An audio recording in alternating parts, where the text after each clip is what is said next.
Yo, what's up, everybody? What's up? Welcome to the Daily Live thing. Say what's up as you come in the chat. Hit that like button for me. Say where you guys are watching from. I'll have my mods in the chat. We'll interact with you guys as you come in and you say what's up. Make sure you guys hit the like button for me. Alright, guys, so you see the title. We got a couple of things to jump into today. A couple of things that I think are really good. News clips. We got the Charlie Kirk show addresses Candace Owens. So we're going to take a look at that. We know Candace has been on her tangent about what she thinks happened to Charlie. And what she believes is going on, using all of her networking and connections that she can. We got Coleman Hughes. Nick Fuentes knows exactly what he's doing. He changed the title of this. The first title I actually have in my history of it is Two Sides of Nick Fuentes. That was the first title Coleman Hughes had. They just posted it 7 hours ago, so he changed the title up a little bit. So we'll take a look at that. And then also we got Twin Cities Community Reacts as ICE targets Somali immigrants. We also got Bill O'Reilly chiming in on Letitia James' refusal to turn over criminals. Donald Trump went on record to explicitly say, I don't want them in our country, and he's talking about the Somali immigrants. We got Representative Jeffries on CNN, the Situation Room. So he's talking about the double tap as far as the boat attack where Pete Hegseth, they're saying, or if not Pete Hegseth, one of his men ordered a second hit, and he actually wasn't in the room to see the second hit. So all the things we got up that we're going to take a look at today. You guys make sure, again, you hit that like button when you come in. You say what's up in the chat. Make sure you hit the subscribe button to join the fam, because we go live every day except Sunday. So let's jump right in. You got to hear about this thing. There's this new air purifier out there. It's basically a mold killer that destroys hidden spores and makes your entire home safe to breathe in. For the past 2.5 months, there is a topic that has flooded our Freedom inbox. It has been nonstop on social media, but which we have almost totally avoided on this show. You probably already know what I'm talking about, which shows just how ubiquitous it has been. Ever since Charlie's murder, Candace Owens has leveled a flood of allegations against people at Turning Point USA, people at Turning Point Action, and people who work for this show. She's made them against some of Charlie's closest friends and against some of his most dedicated employees. She has suggested that Michael McCoy, Charlie's chief of staff, knew Charlie would be murdered, was happy that he died, and stayed silent because he was told he would be the next Charlie. She has suggested Michael is not his real name. It is. I have seen his birth certificate myself. She has called it suspicious that Mikey's wife, who works at Turning Point, helped plan the campus tour event where Charlie was murdered, which she didn't, by the way. She doesn't work on campus events. Candace has suggested the Utah Valley University event was unusual, and its details suggested a, quote, inside job. She has claimed that foreign aircraft have followed Erica Kirk around the country, and that Turning Point has lied about this happening. She has accused us of lying about Charlie wanting Erica to take over for him if he died. She has suggested Charlie's security team intentionally denied him first aid after What did he say about that part? inside job. She has claimed that foreign aircraft have followed Erica Kirk around the country, and that Turning Point has lied about this happening. She has accused us of lying about Charlie wanting Erica to take over for him if he died. She has suggested Charlie's security team intentionally denied him first aid after the shooting to ensure that he died.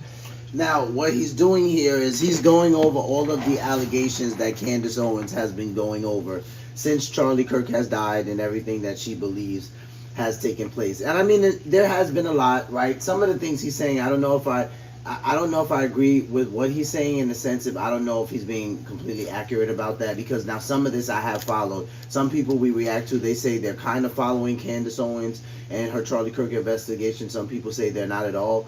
I've kind of been following it since it's happened. I haven't taken a deep dive into it like I did when she did one on Brigitte Macron. But I have looked at it, and I really want to go back just to see some of the stuff she was talking about before she went on her break. But yeah, there's been a couple of allegations she's kind of thrown out there. But again, her network is extremely large. And I don't just jump on here like everybody else and say, oh, I'm drinking the Candace Kool-Aid. No, I think she's paying special attention to this because of who Charlie Kirk was to her. And some of the things that she said, I'm not gonna lie, she's flagged a lot of people. Like, a lot of people are like, hey, this seems kind of odd. Like, Candace said this, and now I looked at that, and this seems kind of weird. So it's not like she's not on to anything, but he's going down a list of allegations that she's thrown out there since Charlie Kirk has died, mainly on her channel. She has raised suspicions about the head of our technical team because he took an SD card out of a camera. She has spread absurd claims that Tyler Boyer, who we just had on the show, sexually abuses male interns. She has suggested that TPUSA faith-affiliated pastors, like theologian Frank Turek, who we'll have on in a moment, and Pastor Rob McCoy, are part of a military, quote, infiltration of Turning Point, either because they are veterans or because they have family members who are. Even if not everyone has been named specifically, though, Candace has effectively tarred everyone here with complicity in Charlie's death by repeatedly saying he was, quote, betrayed by, quote, everyone. She has said Charlie's murder, quote, had to be approved by Charlie's friends, and then suggested those friends might have her murdered too for, quote, knowing the truth. She has made claims of financial impropriety and fraud at Turning Point, adding up into the millions of dollars, which, again, is not true. Charlie made sure the organization was audited by a third party every year. He personally reviewed and he signed off on every expense report, and literally every single bill paid by the organization down to a single United States dollar. We have never missed a 990 deadline. Candace has made other stranger allegations involving French paratroopers in maroon shirts, Egyptian Air Force planes flying out of Provo, Utah, and potential underground assassins traveling through unseen tunnels. At one point in early November, she started wildly throwing suspicion on members of Utah Valley's soccer team for wearing hoodies. I could go on. There is always something new coming up, and none of it ever pans out because from the start, there has been nothing there. The attacks and allegations from Candace are either lies or they are innuendos thrown around with a total reckless disregard for the truth so that Candace can manipulate and string along an audience of people who don't realize they are being played. Instead of being able to grieve properly after one of the most heinous murders in American history, a murder many of us had to witness, my friends have had to endure harassment from people who have gotten whipped up by what Candace is saying. In fact, I would say we have suffered more harassment from these people than we have from Antifa supporters who overtly celebrate Charlie's murder. And just like a lot of those Antifa members, many of these people take this delight in how gross and unpleasant they can be. I don't know if they're getting more harassment than they would from Antifa. I think that's kind of drastic.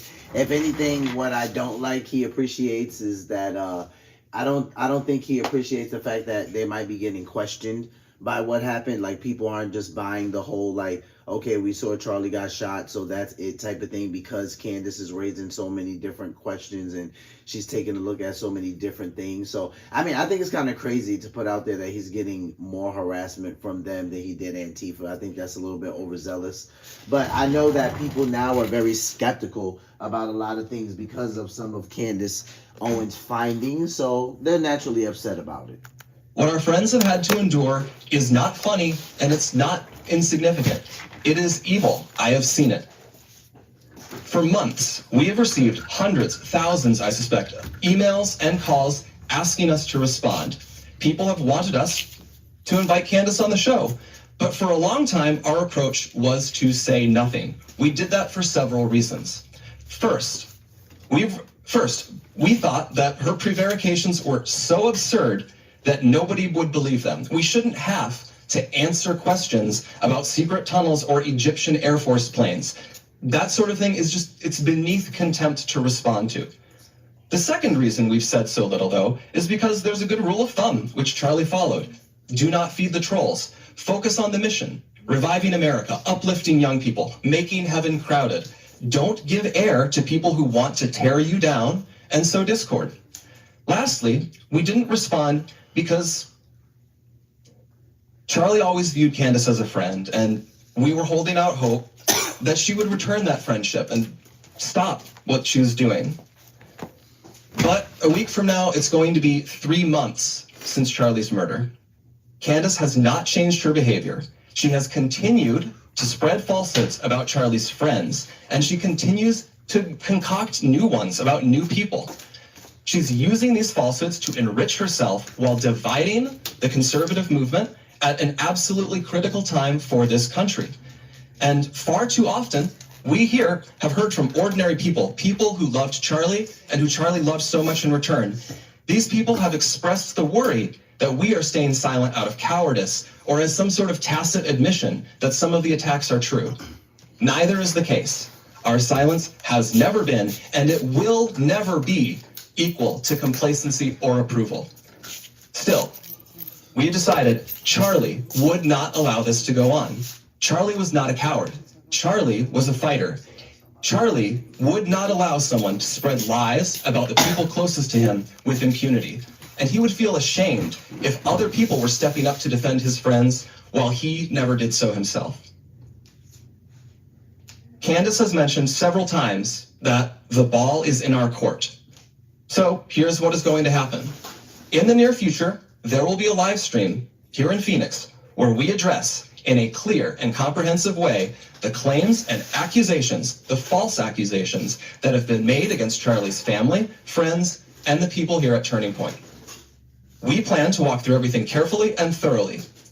If Candace is... I mean, I think it's interesting how he says the reason why they haven't said anything, he's like, a lot of people think that they're not saying anything and it's a cowardice move, but they haven't said anything because Turning Point has always considered Candace a friend, and he just hopes that it would have stopped. Well, I mean, if she said the ball's in their court a couple of times, why didn't they just have a conversation with her? I mean, they've had so many people on the Charlie Kirk show since Charlie Kirk has been assassinated. I don't know if you guys watch, but they've had Allie Beth Stuckey on it. They've had a lot of different guests on there. Frank Turek's been on there, like, just to kind of sit on there and talk about, like, you know, Charlie, his legacy, and Turning Point moving forward. So they could have done the same exact thing for Candace Owens by now. She's been doing this type of, I guess you can call it, docu-series since Charlie died. So they could have easily, by week 2 or 3 or 4, been like, hey, Candace has always been a friend. Let's just kind of have her on here so she can ask her questions or whatever. The live stream will probably go viral. It'll probably go to like 10 million people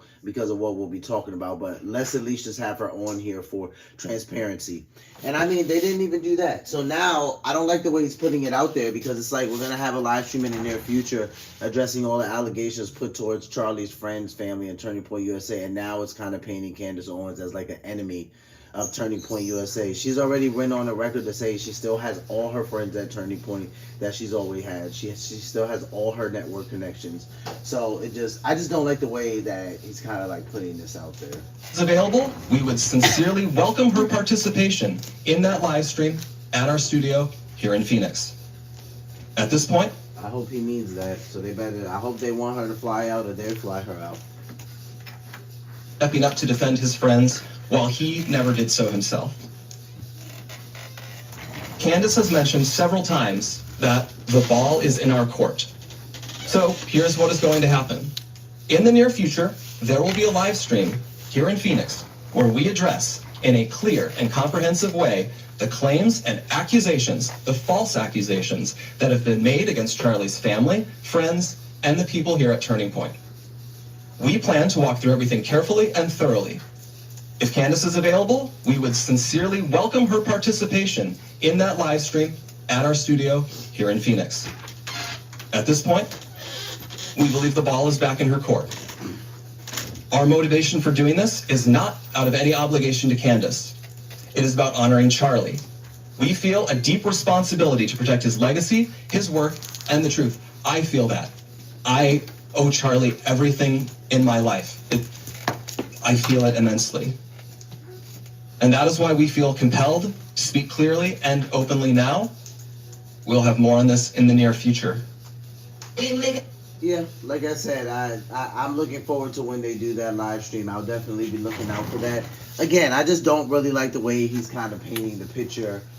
But nonetheless, like, we're going to still look at the live stream because we want to see exactly what they're going to cover and what they're going to say, since they'll be addressing all these allegations. All right, let's move on to shout out to WCCO. Twin Cities community reacts to ICE target Somali immigrants. President Trump again I want him in our country, I'll be Now, remember, I went on record to say that a lot of people, I don't know why, but some people even from mainstream media have already went on record to say, like, oh, President Trump is targeting the Somali immigrants because of what happened with the Afghan shooter in D.C. And I've already said that fake news, that's not true, that President Trump went on record to say that he was thinking about ending TPS for the Somali immigrants about a day or two prior to the DC shooting, but they're trying to connect the two. They're doing exactly what they always do in mainstream media, and they're like, oh, look what he's doing. He's using one group of people and he's trying to target all these different groups of people when no one has done anything, when in reality he actually talked about stopping TPS for Somali immigrants about a day or two prior to the DC shooting. So he's pretty explicit right here. He goes on record and he says, to be honest with you, I don't want them in our country. He says some people will say that that's politically correct and I don't care. I'm like, I don't know. Maybe he was kind of grumpy at this time, or he needed a nap, but it was kind of crazy to hear him say that. I don't want him in our country, I'll be honest with you. Somebody say, oh, that's not politically correct, I don't care. President Trump again takes aim at the Somali community as the flurry of federal investigations focused on Minnesota is expanding. New tonight, immigration applications are now halted for the 19 countries facing a travel ban. That includes Somalia. Thanks for joining us. Twin Cities leaders are preparing for a federal immigration crackdown as soon as this week. CBS News is reporting ICE will launch an operation targeting Somalis with deportation orders who live in Minnesota. Local leaders say that is only a fraction of the roughly 80,000 Somalis who live here. The Council on American Islamic Relations estimates about 95% of them are U.S. citizens. The mayor of St. Paul cited that number today while he criticized the president. So what you heard the president say today was that he is incompetent and incapable of being a president for the people of the United States, because he just said out loud that he despises Americans. We have team coverage tonight, including reaction from the Somali community and a look at how activist groups are planning to keep members safe in the potential face-off with federal agents. First, here's a look at what led up to this point. On November 19th, a conservative website claimed Minnesota Somalis involved in fraud schemes funneled stolen money to the terror group Al-Shabaab. That allegation has not been verified or proven. Yeah, they were talking about this. But I want to hear something Mayor Carter said. We reacted to Mayor Carter on the live stream last night. Both mayors were actually there. Mayor Fryer was there as well. But I want to see something Mayor Carter said. Somalis who live here, the Council on American Islamic. This is the part that I thought was crazy. So out of 80,000 Somalis that are in Minnesota, they're saying 95% of them are U.S. citizens. That's a pretty decent amount. I mean, it's not all of them, clearly, but it's when I was having this conversation with my wife, I'm like, dude, at least 70,000 of them, and that's at the bare minimum, right? So I'm like, they might be able to deport 5,000 or 10,000 of them, but I'm like, they're not going to do much. They're not going to do much damage, and even deporting that many of them, because the Somali immigrants aren't the immigrants that have been committing the crimes. We remember now, President Trump lined up, or his cabinet, at least someone on his team, they lined up. Remember at the White House when they did that coverage in front of the White House on the lawn? They had like every single illegal immigrant they had caught that committed a heinous crime in America. So they had their face, and then right underneath their face, they had the kind of crime they committed. So it would say like such and such rape, such and such abuse of a child, such and such kidnapping of a child. So none of those people under there, and I remember this, I covered this, and I will literally go back and try to find that footage because I know it's on YouTube somewhere. None of those people were Somalian immigrants. None of them. They were all from Venezuela. They were from Colombia, Mexico. They were from all these different places. They were not Somali immigrants. I remember that distinctively. So I think that that's interesting. For a 95% U.S. citizen rate, I'm like, why even...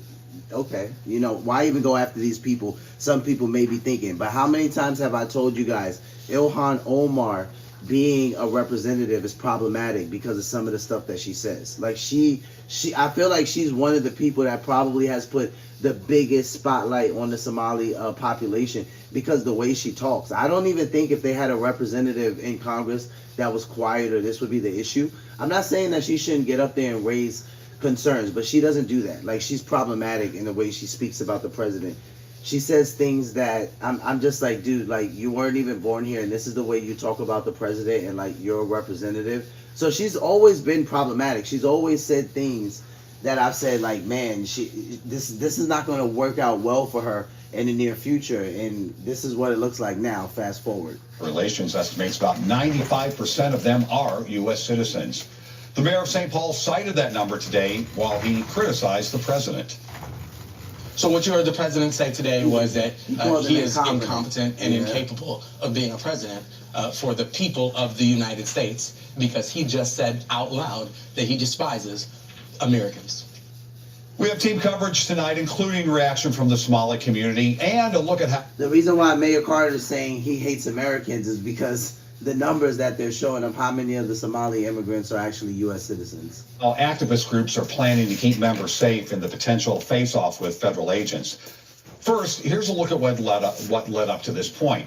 On November 19th, the conservative website claimed Minnesota Somalis involved in fraud schemes funneled stolen money to the terror group Al-Shabaab. That allegation has not been verified or proven. Prosecutors have charged about 80 members of Minnesota's Somali American community with defrauding the state. The plots included stealing from programs that fed kids, provided housing, and treated autism. None of the suspects has been charged with funding terrorism. On November 21st, Minnesota Republican lawmakers cited that report in a request for a federal investigation. That same night, President Trump posted that he was ending temporary protected status for Somalis in Minnesota. That would impact roughly 400. I want to see if they're going to cross timelines because they keep trying to cross. Charged about 80 members of Minnesota's Somali American community with defrauding the state. The plots included stealing from programs that fed kids, provided housing, and treated autism.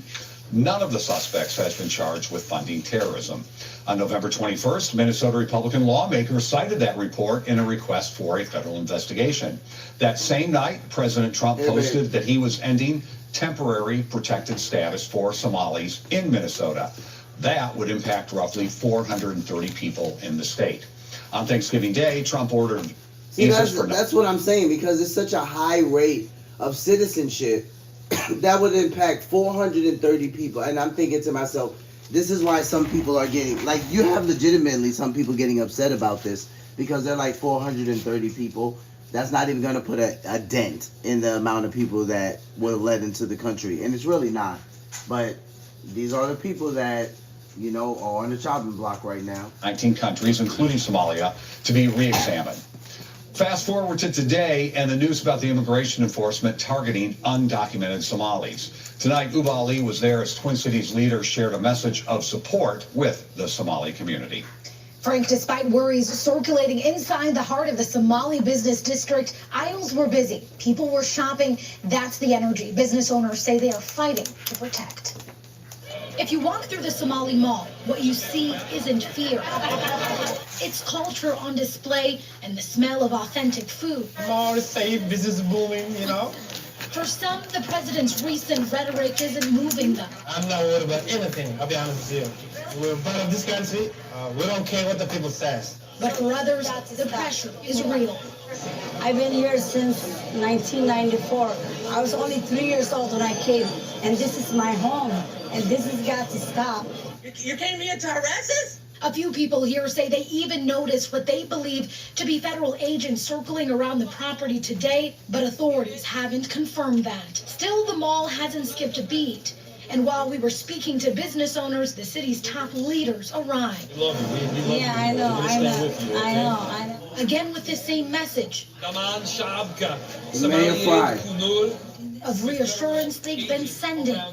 We stand firm and rock solid with the Somali people here in Minneapolis. We will be here. We are not participating at all in any kind of, immigration enforcement activity.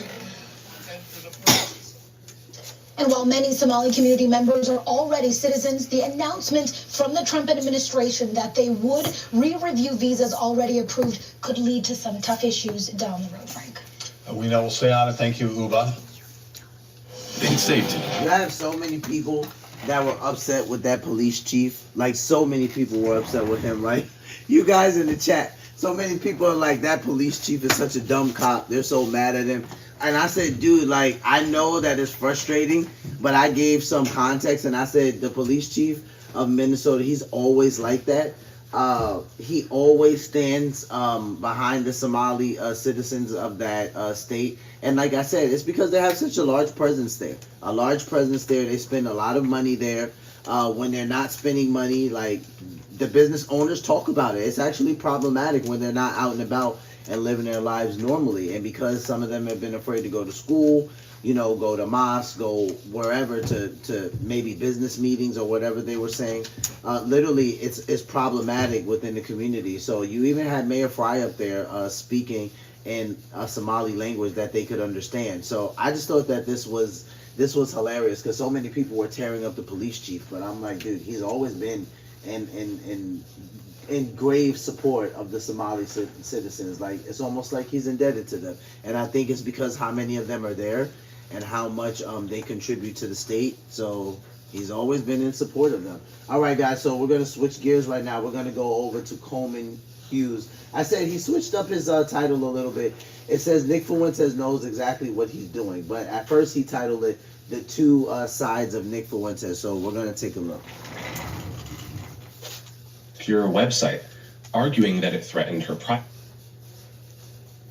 The legendary singer and actress Barbra Streisand once sued a photographer for putting a picture of her cliffside mansion on an obscure website, arguing that it threatened her privacy. Her actions backfired spectacularly. Before the lawsuit, only 6 people had downloaded the photo, but after the lawsuit, hundreds of thousands of people had seen it. The Streisand effect has since become a generic term for when an attempt at censorship achieves the opposite of its goal. If I were writing a glossary entry on the Streisand effect, I wouldn't put a picture of her next to it. I would put a picture of Nick Fuentes. Fuentes launched his career as a college freshman in 2017 with a barely watched show called America First. In Fuentes' telling, he was a mainstream Republican in high school. Then Donald Trump's rise radicalized him against immigration, and the experience of being ostracized by fellow Republicans for questioning Israel radicalized him against Jews as a whole. Whatever the truth of this origin story, it didn't take much for Fuentes to transform himself from a mainstream conservative into a lover of dictators. So this point right here. Then Donald Trump's rise radicalized him against immigration, and the experience of being ostracized by fellow Republicans for questioning Israel radicalized him against Jews as a whole. So he's saying this because Nick Fuentes was actually pretty transparent about this on his interview with Tucker Carlson. And he said that. He said at some point he was listening to something and he heard a statistic that America at one point was 95% white, and then when at the time that he was listening, they said by a certain year it would be, I think, either 80 or 75%. And he said that he was sitting down thinking to himself, and he thought to himself, yeah, that's actually not good. Like, he didn't like that. And then also as far as Israel, he just started to realize that America was giving so much aid to Israel and no one was ever questioning it, and it seemed like they were allowed to do whatever they wanted and they were allowed to get away with whatever they wanted. So over time, Nick became very critical of Israel, and that in return also got him a lot of backlash, and a lot of negative attention put on him. Whatever the truth of this origin story, it didn't take much for Fuentes to transform himself from a mainstream conservative into a lover of dictators, including communist ones, an across-the-board bigot, and a textbook anti-Semite. I remember because that's an important date to me, and it's Joseph Stalin's birthday. Oh. I'm a fan. You're a fan of Stalin's? Mm-hmm. Always an admirer. As he became more extreme, Fuentes began to experience what would become one of the most complete cancellations ever consummated in American culture. In his freshman year, he got harassed for wearing a MAGA hat on campus. After participating in the 2017 Unite the Right rally in Charlottesville, Virginia, his network dropped his show, and a deluge of death threats prompted him to drop out of Boston University. By early 2020, he had been banned from Twitch, Reddit, and YouTube. After he appeared at the January 6, 2021 riot, and there was no evidence that he actually entered the Capitol, Fuentes was banned from streaming on DLive, and his bank account was temporarily frozen by the Department of Justice as part of what it said was an investigation, though charges were never brought and his accounts were unfrozen months later. By the end of 2021, he had been placed on the TSA no-fly list, which is generally reserved for terrorists, as well as banned from Twitter, PayPal, Venmo, Patreon, Shopify, Stripe, Coinbase, and even Airbnb.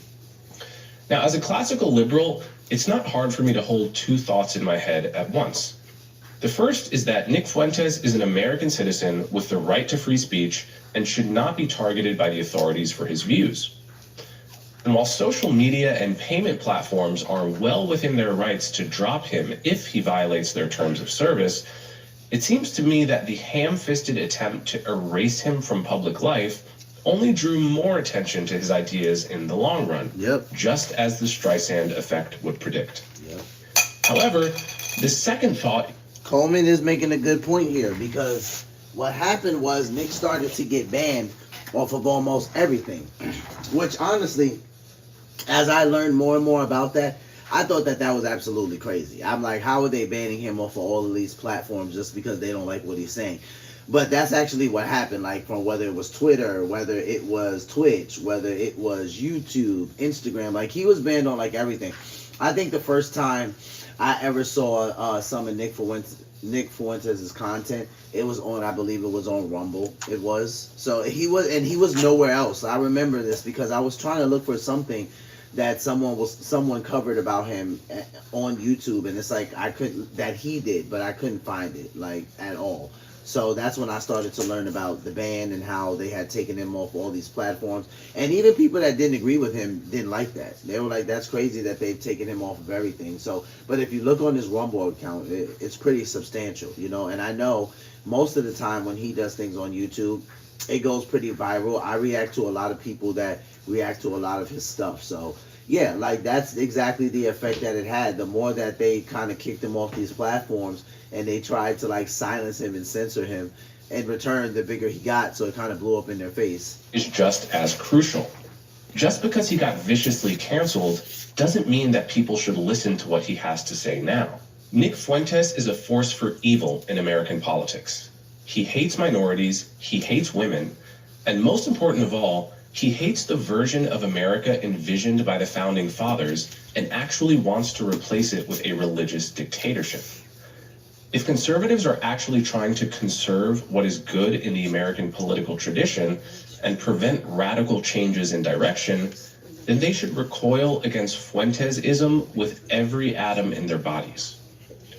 The words racist and misogynist have been abused to the point of meaninglessness in American discourse over the past decade. Social media activists have cried wolf so many times that very few people now bother to listen. But the point of the boy who cried wolf parable is that eventually the wolf arrives, and when it does, nobody is as alarmed as they should be. Like Aesop's wolf, Nick Fuentes has indeed arrived.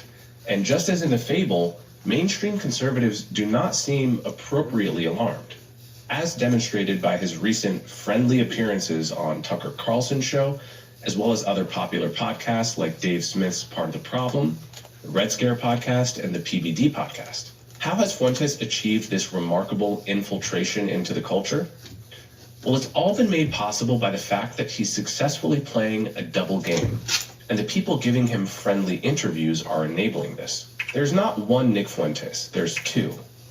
There's the unfiltered Fuentes who rants directly to his followers on Rumble and can barely go 5 minutes without saying something heinous about Jews, blacks, Hispanics, or women. They're always coming up with, no, it's not the Jews, no, it's not women, no, it's not blacks. It's actually really complicated. No, it fucking isn't at all.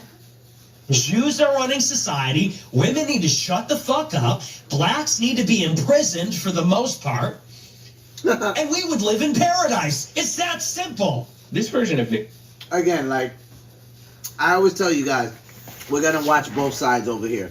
I don't agree with everything Nick says. I mean, Nick's 26, 27, whatever. He has his own opinion. I don't care. When he says something like blacks should be in prison for the most part, it's like, okay, some people could say whites should be in prison for the most part because of some of the heinous crap they either do or did in the past. So that's neither here nor there. I don't care that he says that. But the whole point of this is that Coleman's trying to show you that there are, that he believes there's two different versions of what he sees about Nick Fuentes. I think he did a good job depicting this, so that's why I wanted us to watch it. Fuentes verbally abuses his followers in the way that an insult comic might do, and they love it. He doesn't act particularly religious, and he certainly isn't preachy. He's laughing and smiling the whole time, and his followers basically feel like they're hanging out with a crass but hilarious buddy, listening to him take the piss out of everybody, including them. Then there is the comparatively sane character that Nick Fuentes plays on the podcast circuit. This version of Nick Fuentes is a serious Catholic. He's clearly read lots of books. He's earnest. He doesn't joke or curse very much. His vision of the country has much more to do with preserving what he describes as a white suburban American way of life, think Little League baseball and hot dogs on the 4th of July, than with a hostile theocratic takeover of the federal government. There is legitimate need to reassure people, and this is kind of what I've been doing on these podcasts, that we don't want to harm anybody. We don't want to kill anybody. We don't want to harm anybody. We just want to put America first. All of this brings up a few questions. Now look at the way he sounds right there when he's talking to Tucker Carlson versus that clip that Coleman just played where he talked about Jews, women, and blacks. It sounds like two totally different people. As a matter of fact, somebody would say that was a complete bipolar moment. Baseball and hot dogs on the 4th of July, than with a hostile theocratic takeover of the federal government. There is legitimate need to reassure people, and this is kind of what I've been doing on these podcasts, that we don't want to harm anybody. We don't want to kill anybody. We don't want to harm anybody. We just want to put America first. All of this brings up a few questions about Fuentes' sincerity. First, if his main fear is that the next generation of Americans won't be white enough, then why does he tell his followers that modern women are too annoying to bother with, and that married men are cucks? Fuck you, pussy whip bitch. Yeah, all these people posting this like wife and husband content. It's so funny when my wife tells me to do stuff. I'm such a pussy. Ugh. Imagine such a pathetic existence. Shouldn't he be encouraging his followers to get along with women, marry, be fruitful, and multiply? The immigrants he's so worried about will certainly be doing just that. And more importantly, why do Rumble Nick and Podcast Nick seem to be two totally different people? While it's normal to come across a bit differently in different contexts, the two versions of Nick Fuentes seem to have different beliefs altogether. Podcast Nick, for example, insists that he is a patriotic American who just wants to put our country first. But Rumble Nick believes that America is an evil country, that, quote, Americanism is a heresy in the Catholic Church, that we must replace American democracy with a dictatorship and ultimately enforce what he calls Catholic Taliban rule in America. That's why we need dictatorship. That's unironically why we need to get rid of all that. We need to take control of the media or take control of the government and force the people to believe what we believe, or force them to play by our rules and reshape the society. Podcast Nick will tell you that he's celibate because, like a good Catholic, he's waiting until marriage. But Rumble Nick will make it crystal clear that his celibacy has nothing to do with religion and everything to do with the fact that he finds women to be, quote, fucking annoying. Guys get to a certain age and they're like, you know what? Women suck. Like, they're talking too much. They're not hot anymore. Like, you're fat, you're chubby, you're not as hot as you think you are. You fucking talk too much, you're a bitch. Podcast Nick will argue that Christians cannot sanction racism and will approvingly cite Galatians 3:28. There is neither... And you guys got to think about this.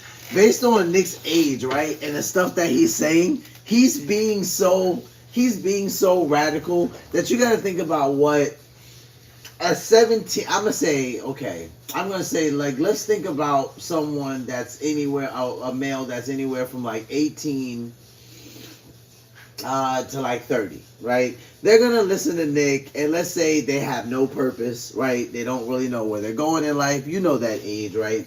You're still trying to figure out who you are. You're still super concerned with what people think about you.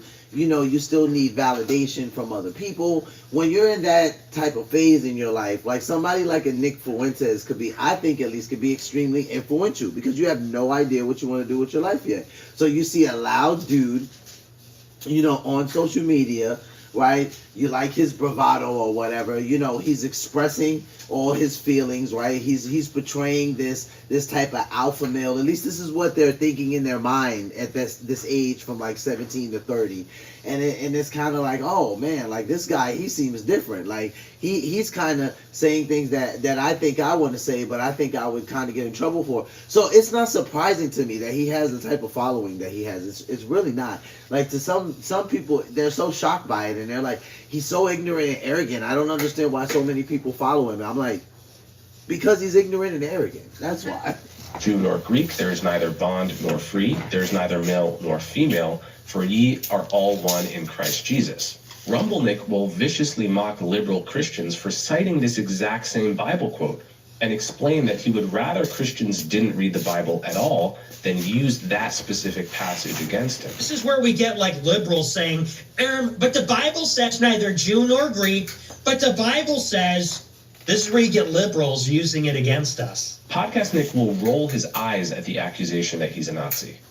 Like the character Mark Ravenhead from Succession, he'll make you seem ridiculous for even asking the question. And that's true. I've said that on live before. I've said that Nick does not like when people attribute Nazi to him. He gets offensive about that, and he'll say something like, what have I said that's anti-Semitic? I just said this, and this. How is that? How does that make me an anti-Semitic person? But then he goes on record, you know, I think he's with Tucker Carlson, right? And because he talks about Joseph Stalin's birthday. And he has like the most ridiculous smile in the way his face looks, because he's like, yeah, you know, I'm an admirer. Almost like Joseph Stalin could be his girlfriend. Like he said, it's so weird. But literally, like that's what he did. And I'm just like, wow. So you don't want to be called a Nazi. You don't want Nazi to be associated with you. You don't want anti-Semite to be associated with you. But then you go on Tucker Carlson's show, and you tell people like, yeah, I'm an admirer. I'm a fan of Joseph Stalin. I'm like, come on, Nick. Come on. But Rumblenik thinks that Hitler was, quote, really fucking cool. He believes that probably only 200,000 or 300,000 Jews were killed by the Nazis. Definitely not 6 million. And just last week he said, and not for the first time, that he finds the notion of Nazi gas chambers hard to believe. People talk about, well, you know, what about the gas chambers? Well, to the extent that that's real, I find that hard to believe, but to the extent that's real, there have been atrocities committed and genocides committed in all times and all places. Let's acknowledge why Hitler casts the long shadow. Because that confers a political benefit upon Jews. That's why. Rumblenik also argues that the Jews, quote, are responsible for every war in the world. It's not even debatable at this point, which could literally be an entry in Joseph Goebbels' diary. Podcast Nick frames his opposition to interracial marriage mainly as a personal preference that wouldn't affect anyone else. Rumblenik believes that the Jim Crow system was actually superior to the integrated society that we have today, the logical implication being that we should bring it back. I'm a new generation of white person. I'm not living around blacks. Sorry. You know, I want white kids, and I don't want my white kids bringing home black people to marry. That's what I'm like. Look, when he says stuff like this, it's like it's controversial in 2025, kind of, right? So yeah, that's why he gets the traction that he gets. But who cares that he talks like that? I'm like, dude, you think that this matters? First of all, Nick Fuentes isn't even fully white. Like, this guy has problems anyway. That's why he's hilarious to me. He's literally hilarious to me. When I refer to Nick Fuentes, I always call him Mexican. So he can keep saying he's white with his Mexican name. Listen, he's confused. I don't care about that. So even when he sits here, he's like, I want white kids. I'm like, okay, well, the only way that's going to happen is if you make sure that you're with a white woman, because you ain't white. right? You're a mutt, so you got to make sure that you're with a white woman for that to even happen. And even then, they're not going to be purely Caucasian, right? They're going to be like somewhere the percentage you're Mexican is going to kick in, and they're going to want plátano or something like that. So that's going to kick in. He's ridiculous. That's why I'm like, when he says the stuff that he says, I don't understand how people could get offended by him. He's literally hilarious, and he's going to be so different. He's going to be a little bit different by the time he's 35 or 40. But if he's still like this when he's 35 years old, and that's just 35, 40, I'm going to say that's the Nick that we got. He might change a little bit as he ages into his 50s and 60s. He'll probably be getting close to a bigot by then if he doesn't change. But literally, like, this stuff about Nick shouldn't offend anybody. That's why I react to him on the channel so much, because I just think he's funny. It doesn't bother me. But it could be because I'm older than him as well, so... It's racial for me. And call me racist. Oh, very Christian of you. I don't give a fuck. Podcast Nick wants to reassure Tucker Carlson's audience, for instance, that, quote, we don't want to harm anybody. We don't want to kill anybody. So I says to myself, grab a dime and go to Springfield Mitsubishi, because every vehicle is one dime. Pure website, arguing that it threatened her privacy. Her actions backfired spectacularly.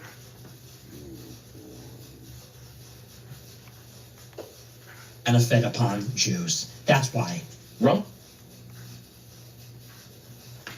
And explained that he would rather Christians didn't read the Bible at all than use that specific passage against him. This is where we get like liberals saying, but the Bible says neither Jew nor Greek, but the Bible says... This is where you get liberals using it against us. Podcast Nick will roll his eyes at the accusation that he's a Nazi. Like the character Mark Ravenhead from Succession, he'll make you seem ridiculous for even asking the question. But Rumble Nick thinks that Hitler was, quote, really fucking cool. He believes that probably only 200,000 or 300,000 Jews were killed by the Nazis, definitely not 6 million. And just last week he said, and not for the first time, that he finds the notion of Nazi gas chambers hard to believe. People talk about, well, what about the gas chambers? Well, to the extent that that's real, I find that hard to believe, but to the extent that's real, there have been atrocities committed and genocides committed in all times and all places. Let's acknowledge why Hitler casts the long shadow. Because that confers a political benefit upon Jews. That's why. Rumble Nick also argues that the Jews, quote, are responsible for every war in the world. It's not even debatable at this point, which could literally be an entry in Joseph Goebbels' diary. Podcast Nick frames his opposition to interracial marriage mainly as a personal preference that wouldn't affect anyone else. Rumble Nick believes that the Jim Crow system was actually superior to the integrated society that we have today, the logical implication being that we should bring it back. I'm a new generation of white person. I'm not living around blacks. Sorry.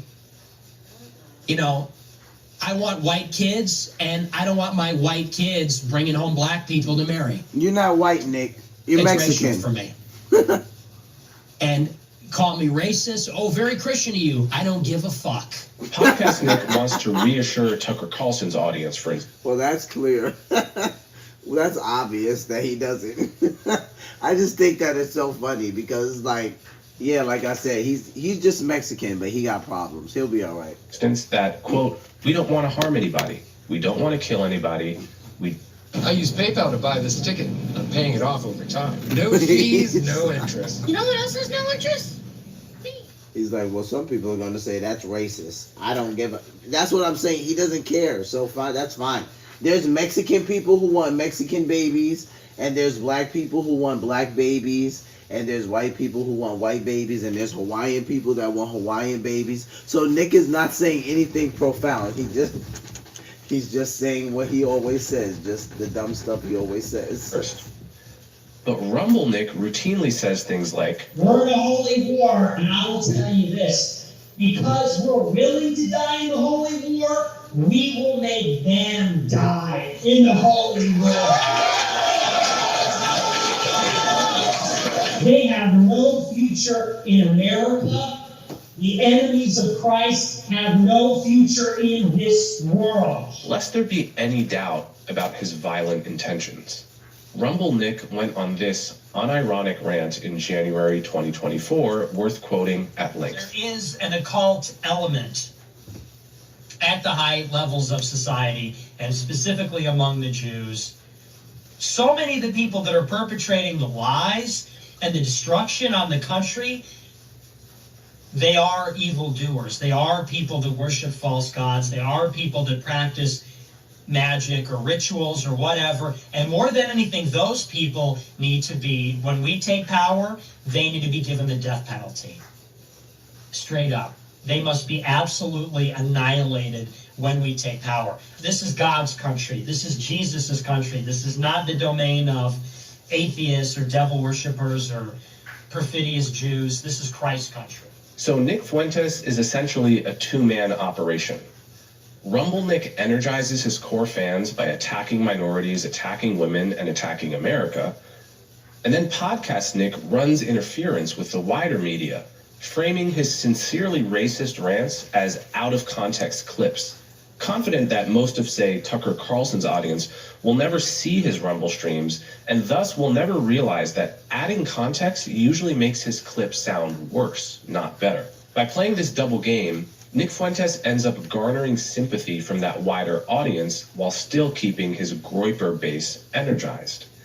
To make an analogy, it's Rumble Nick who commits all the crimes in private, but it's Podcast Nick who shows up to the televised court date clean-shaven in a three-piece suit. I want to go out on a limb and suggest something that I can't prove. Nick Fuentes knows exactly what he's doing.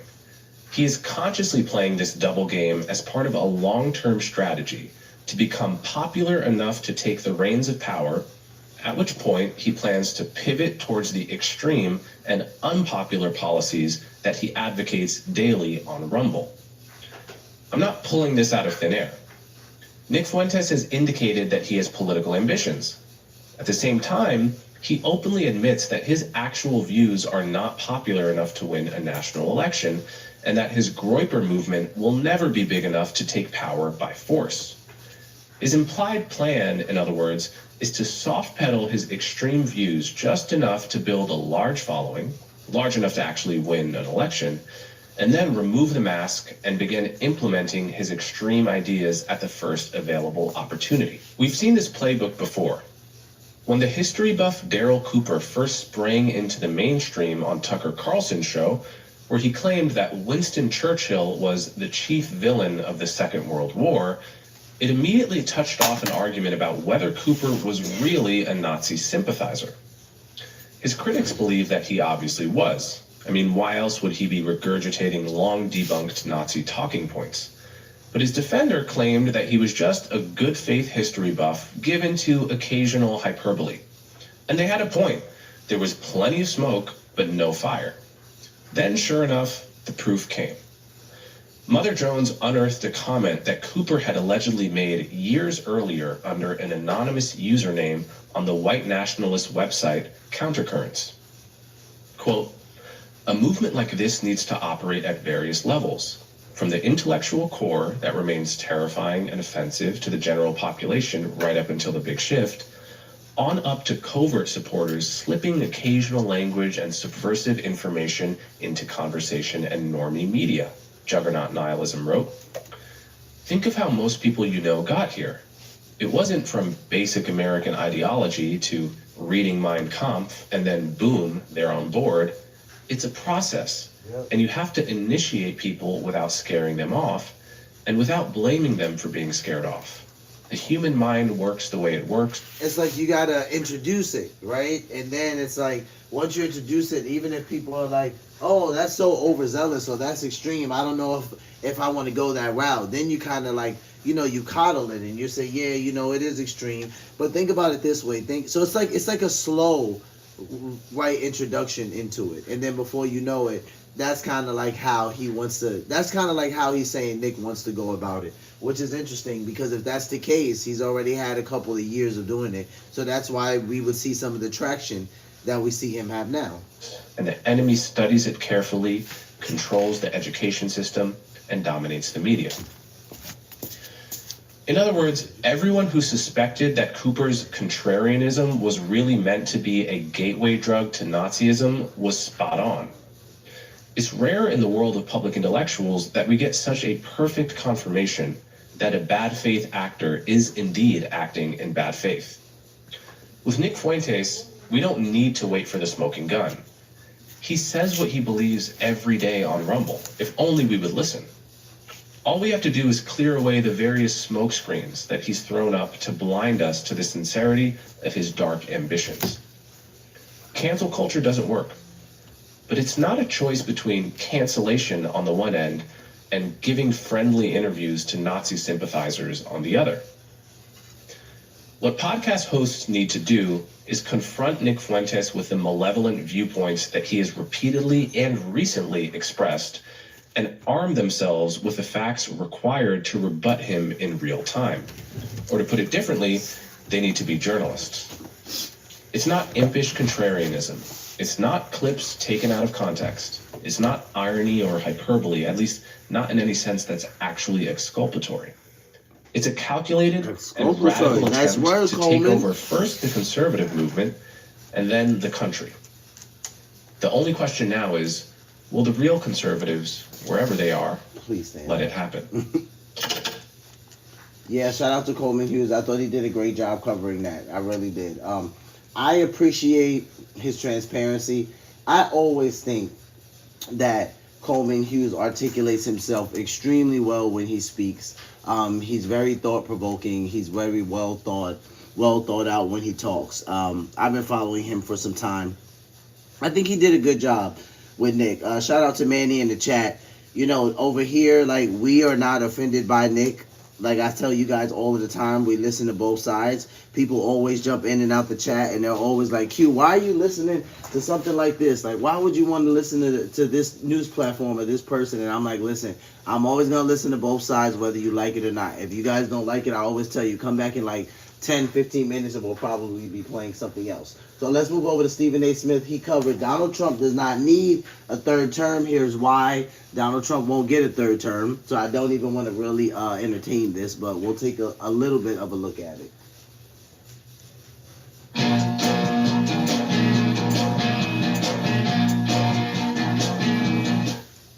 Straight Shooter with Stephen A.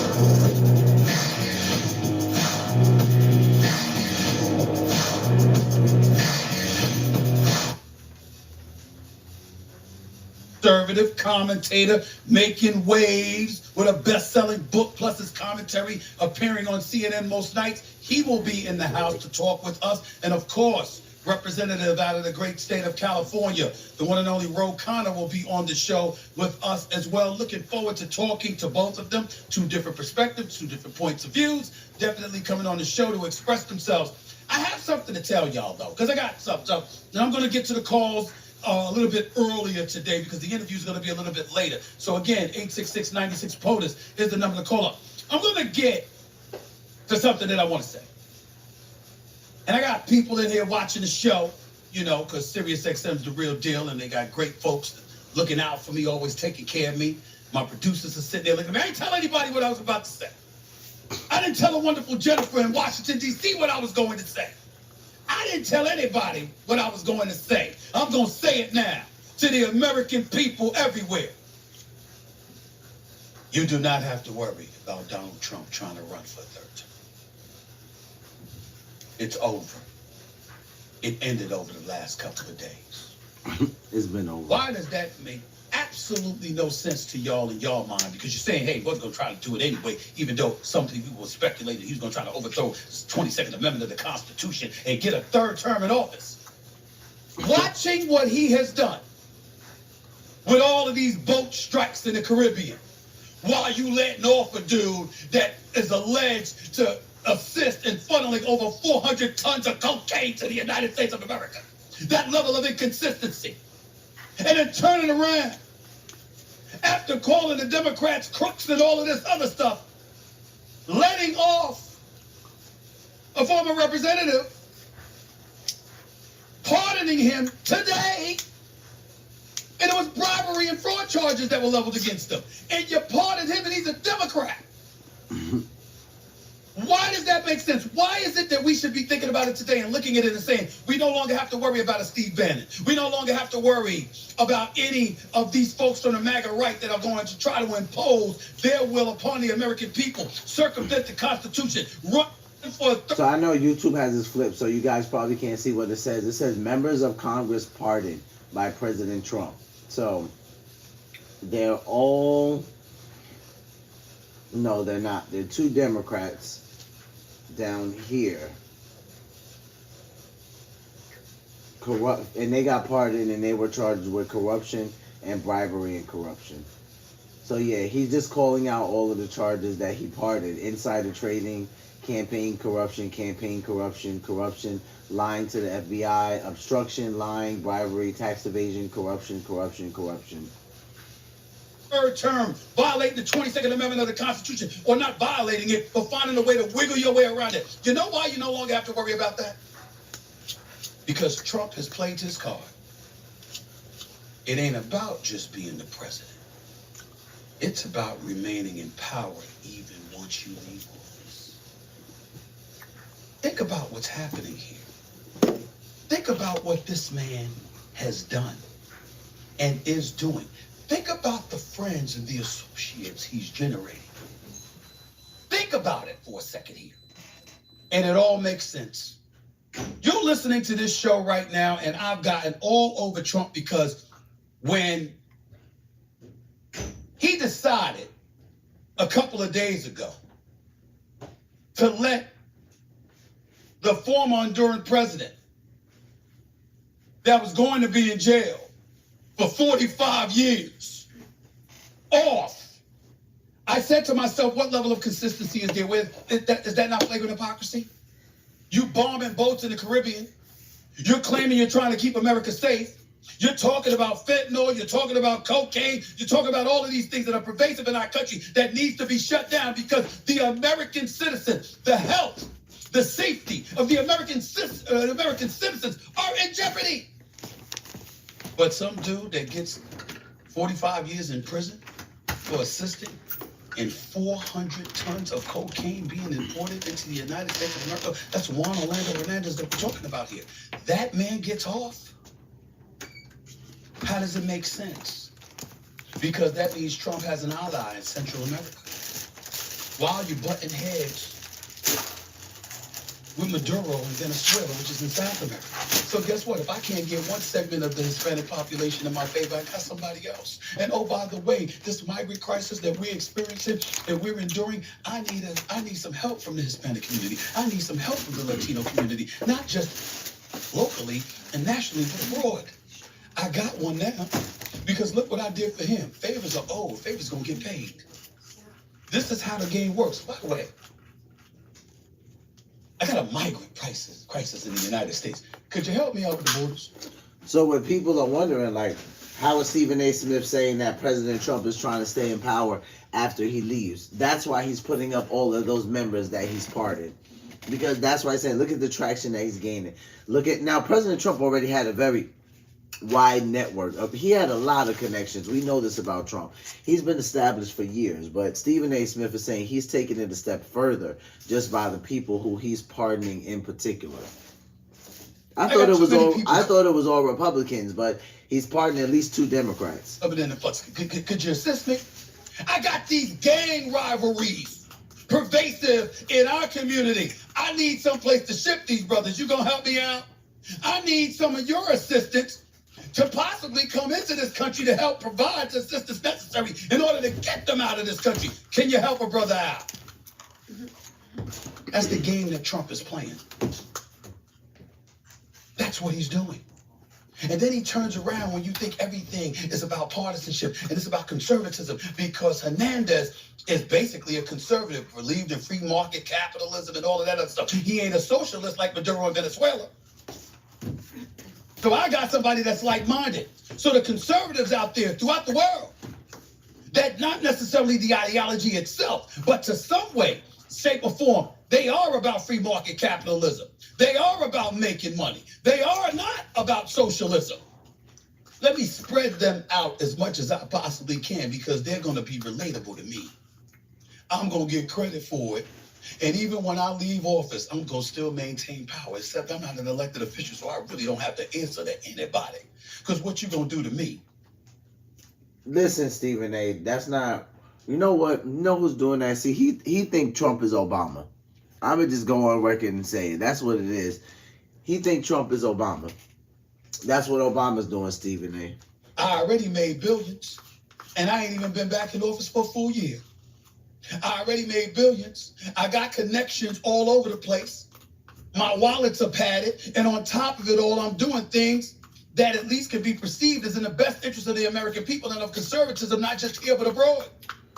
I get along with Netanyahu. He thinks like me. He might have issues in Israel that he has to deal with, looking for assistance, and himself being pardoned by the president of Israel, Mr. Herzog. But it was me that Trump that put out that letter and said, leave this man alone. He's been of great assistance to peace in the Middle East.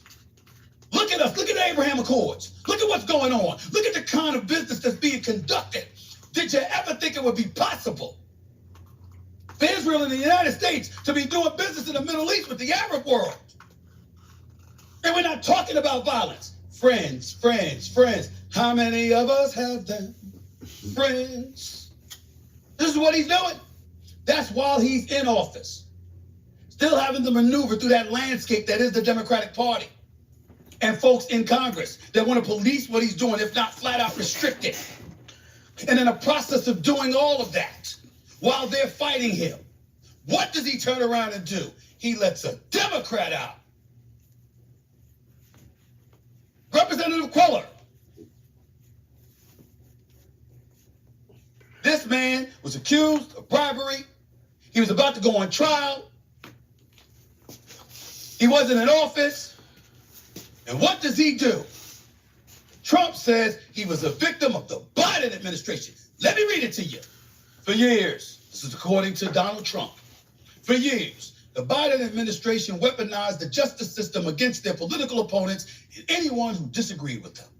One of the clearest examples of this was when Crooked Joe used the FBI and the DOJ to quote unquote take out a member of his own party after highly respected Congressman Henry Queller bravely spoke out against open borders and the Biden border catastrophe. Sleepy Joe went after the congressman and even the congressman's wonderful wife, Imelda, simply for speaking the truth. It is un-American. And as I previously stated, the radical left Democrats are a complete and total threat to democracy. They will attack, rob, lie, cheat, destroy, and decimate anyone who dares to oppose their far left agenda, an agenda that, if left unchecked, will obliterate our magnificent country. Because of these facts and others, I am hereby announcing my full and unconditional pardon of beloved Texas Congressman Henry Queller and Imelda. Henry, and this is the key one here, ladies and gentlemen. Henry, I don't know you, but you can sleep well tonight. Your nightmare is finally over. Representative Henry Queller, look at the follow. I want to thank President Trump for his tremendous leadership and for taking the time to look at the facts. I thank God for standing with my family and I during this difficult time. This decision clears the air and lets us move forward for South Texas. This pardon gives us a clean slate. The noise is gone. The work remains, and I intend to meet it head on. Thank you, Mr. President. God bless you, and God bless the United States of America. Go back to that first line.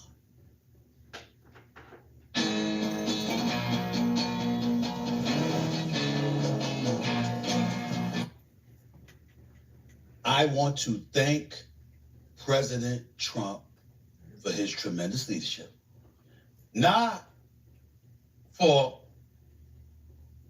obliterating the notion of a trial, which was forthcoming, not for potentially keeping me out of prison, not for any of that. First line, First sentence, I want to thank President Trump for his tremendous leadership. Second line, facts. And he's a Democrat. So how do the Democrats look when they now try to attack Trump because they say he pays no attention to the facts? Right. How do they look now when they say he doesn't provide leadership? That's why I said there's two Democrats on the list. How do they sound now that when they he's accuse pardoned. him of lawlessness? I mean, at some point in time, we just have to give the man credit. He's shrewd as hell. He really is. I mean, he is giving the Democratic Party lessons. Lessons. I mean, school is in session on how to manipulate minds and coax folks into thinking along the lines of his way of thinking. You can't sit up there and talk about how everything is partisan when the man sits up there and lets you off the hook and you're on the opposite party. Now, granted, that same representative, Queller, was the same guy that spoke out against the Biden administration when it came to immigration issues in our borders. Yep. So again, that falls in line with Trump, and we get that part, but he's still a Democrat. He's still somebody, if we're watching and paying attention to the politics that have been pervasive in our country over the last decade or so, everybody's voting along party lines. Now, all of a sudden, when that man has to stand up and vote on certain issues, are you sure he's not going to vote in favor of Trump? If he wins re-election and he ends up back to being a representative, are you sure he's going to side with the Democrats? How much support do you need? What have I been saying about the Democrats? Get away from the far left, move towards the center. And Trump beat him to it. He beat him to it. That's what And he's not making a bad point here. And the reason why he's saying that, like, are you sure that Henry Queller is going to support the Democrats? Why is he saying that? Because when it came time to make sure that the man didn't go to prison and to get him off hook, it wasn't a Democrat that did it. It was President Trump that did it. So Stephen A is like, so listen, now when President Trump needs something, right now, when President Trump maybe needs something passed, or like maybe the Republicans need an extra vote here or there, it's like, who is Henry going to support? Are you guys sure he's going to show up for the Democrats? Because it looks like he feels in debt to President Trump. Stephen A is not making a bad point here. I mean, I'm not saying that he's completely correct about President Trump trying to put certain people in place so that when he's in office, he can still be empowered to some extent. I just don't think it's going to work the way that it's going. It has worked with Obama, and I just feel like that's because Obama got deeper connections when it comes to when it comes to government stuff. Trump wasn't a government guy; he was a money guy, right? He was a real estate guy. He was a business guy. Obama has deep connections in the government, and if you've done your research, you know this. Now, the reason why I'm being careful here is because, listen, 3 of my content creators that I like, listen, I gotta have a conversation with them because I don't want them to come for me because I like them and I respect their content, right? Shout out to the amazing Lucas, Young Don, and Antonio Talks. But like anybody on my channel knows, like, man, me and Obama, we just got issues, man. That's just how our relationship is. We got issues, right? I don't feel like it's me. I feel like it's him, but he might say it's me. But we'll work it out. But all of you guys that have been rocking with me for some time, you guys know I go on my Obama tangent. So, you know, I'm done now. I digress. Do it. That's what he's doing. It's brilliant. Absolutely, positively brilliant politics. Nothing compares. And Biden, let me be very, very careful when I say this.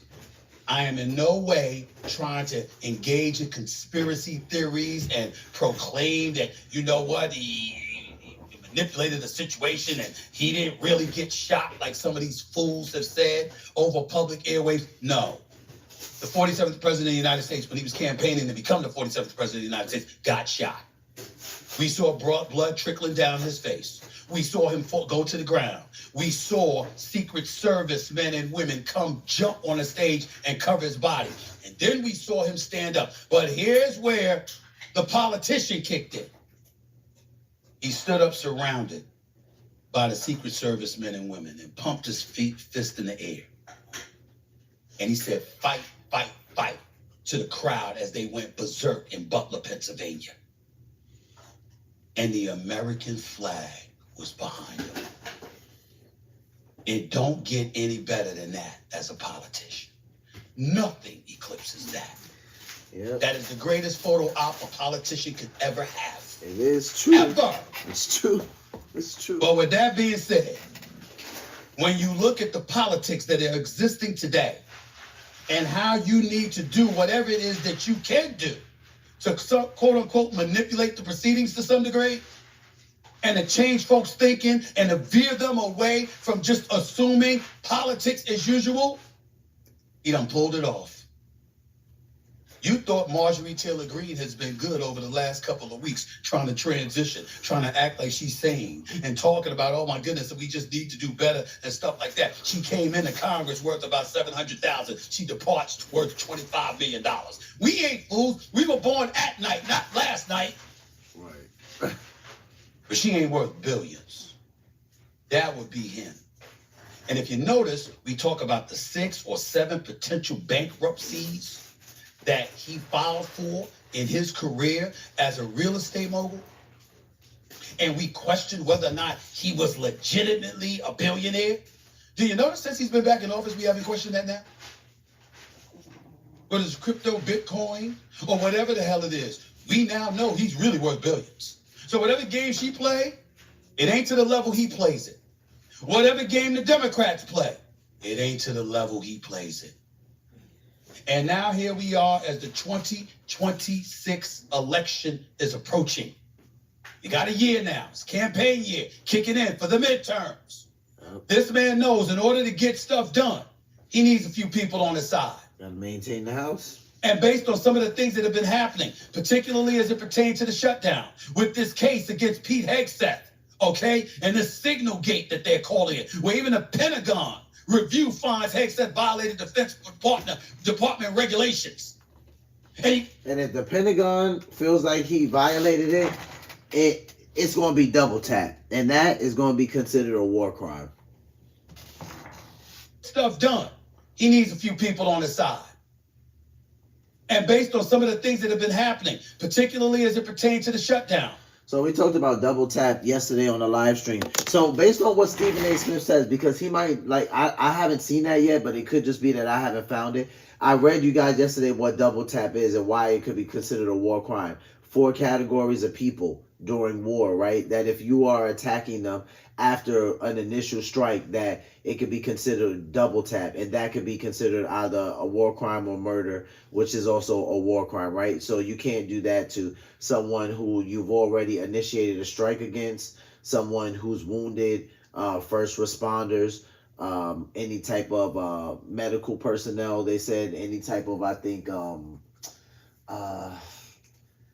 I know anybody who's already wounded, if I haven't said that. These people that, if you initiate a second strike on these people after a first strike, that literally is considered double tap if they find you guilty for that. And if that happens, then it's considered a war crime.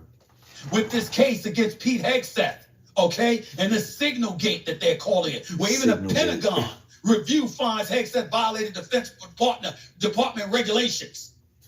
And you got the Epstein files that was in the news, and everybody thought that all of this other stuff that was going on with Trump were evasive tactics to get us not to focus on it, knowing that the files are set to be open. Supposedly, December 19th, we'll have exposure to it, even though that's plenty of time for them to omit a lot of stuff they don't want us to see. Right. In the process of all of that, look at the friends he's making. Look at it. And in the same breath, feeding this base when you're talking about Afghan migrants that want to come to the country and shutting it down momentarily because an Afghan shot the 2 National Guard folks last week. What American citizens gonna have a problem with that and gain any traction? 2 American citizens, 2 National Guardsmen got shot. Nobody want to hear that. Anybody feeling sympathy for anybody else? It's almost to a point where he doesn't have to say America first. He showed it. With something like that, whether we want to believe it or not, accept it or not, or like it or not. Ladies and gentlemen, if ever it was apropos to say, don't hate the player, Hate the game. Hate the game. It was me now. This was it. It's what he's doing. Every time you turn around, he's manipulating minds. And everything that you throw out against the wall against them to say partisanship, favoritism. He's all about the MAGA right. Doesn't give a damn about the left. While talking junk about the left, he pardoned one of them. Yep. 2 of them. So he looks Pardon, 2 of them. more sensible. Meanwhile, you got Democrats still fixated on despising everything that he stands for and everything he says. You got them now trying to turn this whole Hegseth deal into illegal activities, and one senator said war crimes. When all is said and done, do you think Trump would hesitate to send Hegseth back to Fox News for the weekends? You think he gives a damn? As long as it don't touch him. That's all he cares about. In the end, all of these people that have something to worry about, whether it's him, it's Pam Bondi another minute, it's Kash Patel another minute, whoever you want to get at, even though I don't think you can get at Kash Patel, the point is that it's not him. And in the end, that's what he wants, to be insulated. Not just legally, but with a bevy of distractions that have you talking about everybody but him, while he makes one maneuver after another. Now, this is the way Stephen A. To is. bump for his stature, his cachet. This is the way Stephen A. is going to word it. You know, like, I might not agree 100% with the way he's wording it. I might not agree with his verbiage, but I do get where he's going with it. Like, I might not use the word manipulate, but someone else might, right? I think President Trump moves pretty strategic, right? And very intentional. I think he knows what he's doing. He's far from stupid.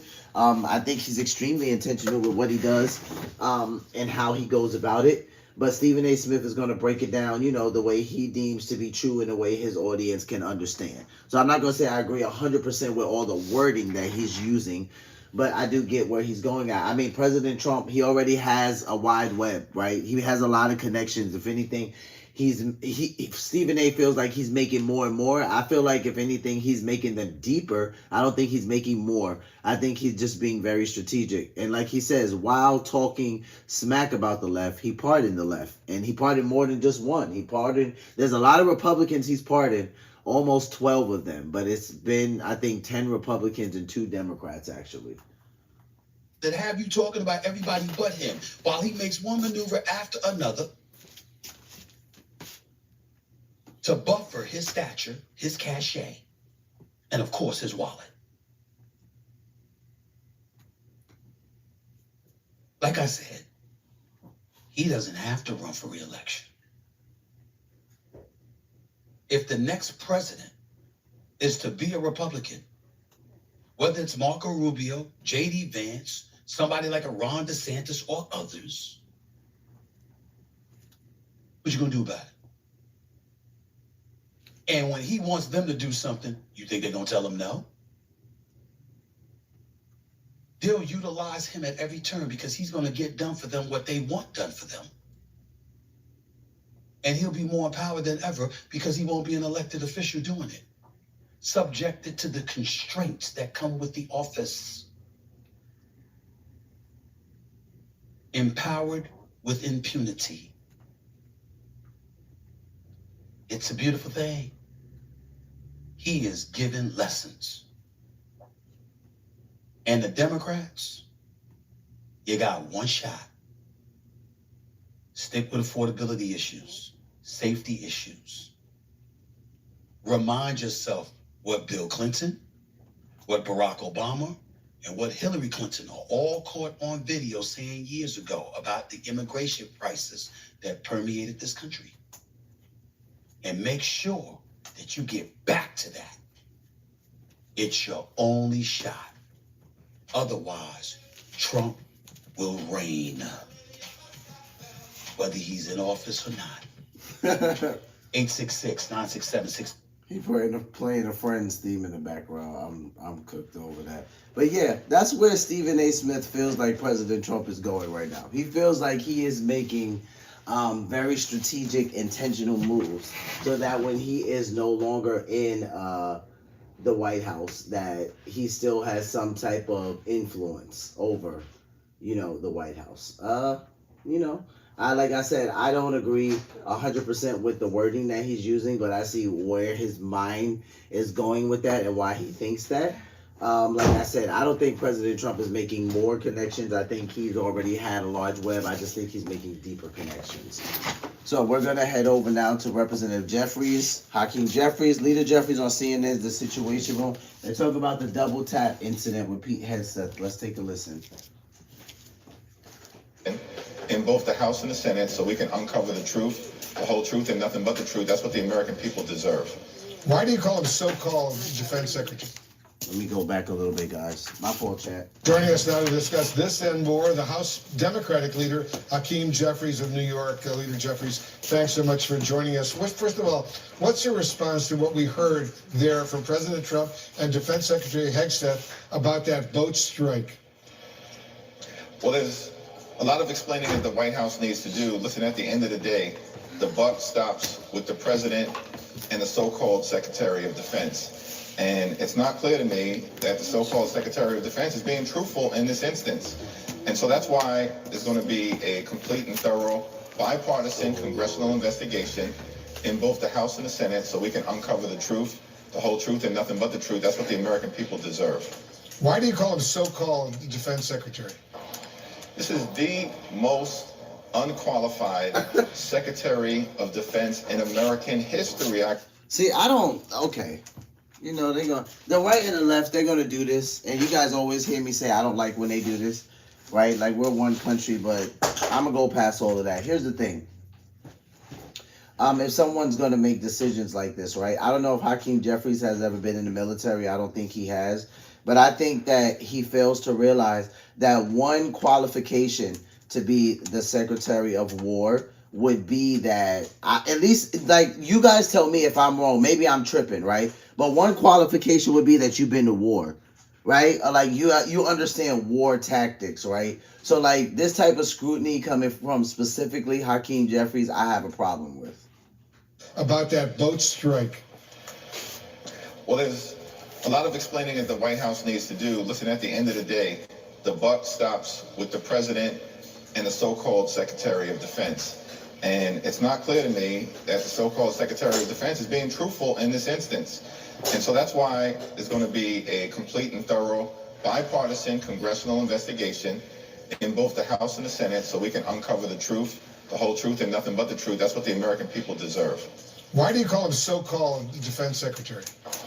This is the most unqualified Secretary of Defense in American history. I called for him to be terminated several months ago in the aftermath of the Signalgate scandal. And there's still some additional information that I think will be revealed to the American people as to why that was so problematic. Yeah, we're covering that as well. Pamela, go ahead. He has said that everything he has done as the Secretary of War has been lawful, but given what you just said, do you think that he has committed impeachable offenses? Well, there's reason to believe that war crimes may have been committed, and that's why we need a complete and thorough investigation, and I expect that that's exactly what's going to take place. I'm hopeful that my Republican colleagues in both the House and the Senate will finally decide to act like a separate and co-equal branch of government and a check and balance on this out-of-control executive branch in this instance where there's reasons to be horrified by what took place, a potential extrajudicial killing off the coast of Venezuela. On another issue that just has emerged within the last several minutes, Leader Jeffries, President Trump has announced a pardon of the Texas Democratic Congressman Henry Cuellar and his wife, who were charged with bribery. Okay, let's see what he's going to say about this now, because that's why I played this right after all that stuff that Stephen A. said. Because Stephen A. said he was talking crap about the left while pardoning the left. Now, Hakeem Jeffries, this is supposed to be, or at least it should be, one of his constituents. So let's see how he responds to this. All right, Hakeem, don't mess it up. For minutes, Leader Jeffries, Answer the President question, Trump Hakeem. has announced a pardon of the Texas Democratic Congressman Henry Cuellar and his wife, who were charged with bribery. What's your response? Well, Congressman Cuellar is a beloved member of the House of Representatives, loved in his community, particularly in Laredo. I've had the opportunity to spend time with him down in Laredo in South Texas. I look forward to that moving forward. Listen, the reality is this indictment was very thin to begin with, in my view. The charges were eventually going to be dismissed, if not at the trial court level by the Supreme Court, as they've repeatedly done in instances just like this. So just to follow up on that, do you agree with the president's pardon here? Do you think that that was a good thing then? I don't know why the president decided to do this. I think the outcome was exactly the right outcome. Well, Wow, he can't even say it. Hakeem! Bro, this is why Hakeem can stress me out sometimes. Hakeem, I know you don't like President Trump, but you could just say, yeah, I'm thankful the president did this. You just said the man was beloved. You can't say thank you, Hakeem. Do you agree with the president's pardon here? Do you think that that was a good thing then? I don't know why the president decided to do this. I think the outcome was exactly the right outcome. Well, Congressman Cuellar, we should note, is one of a handful of House Democrats who sits in a district President Trump won in 2024. So now he has this presidential pardon.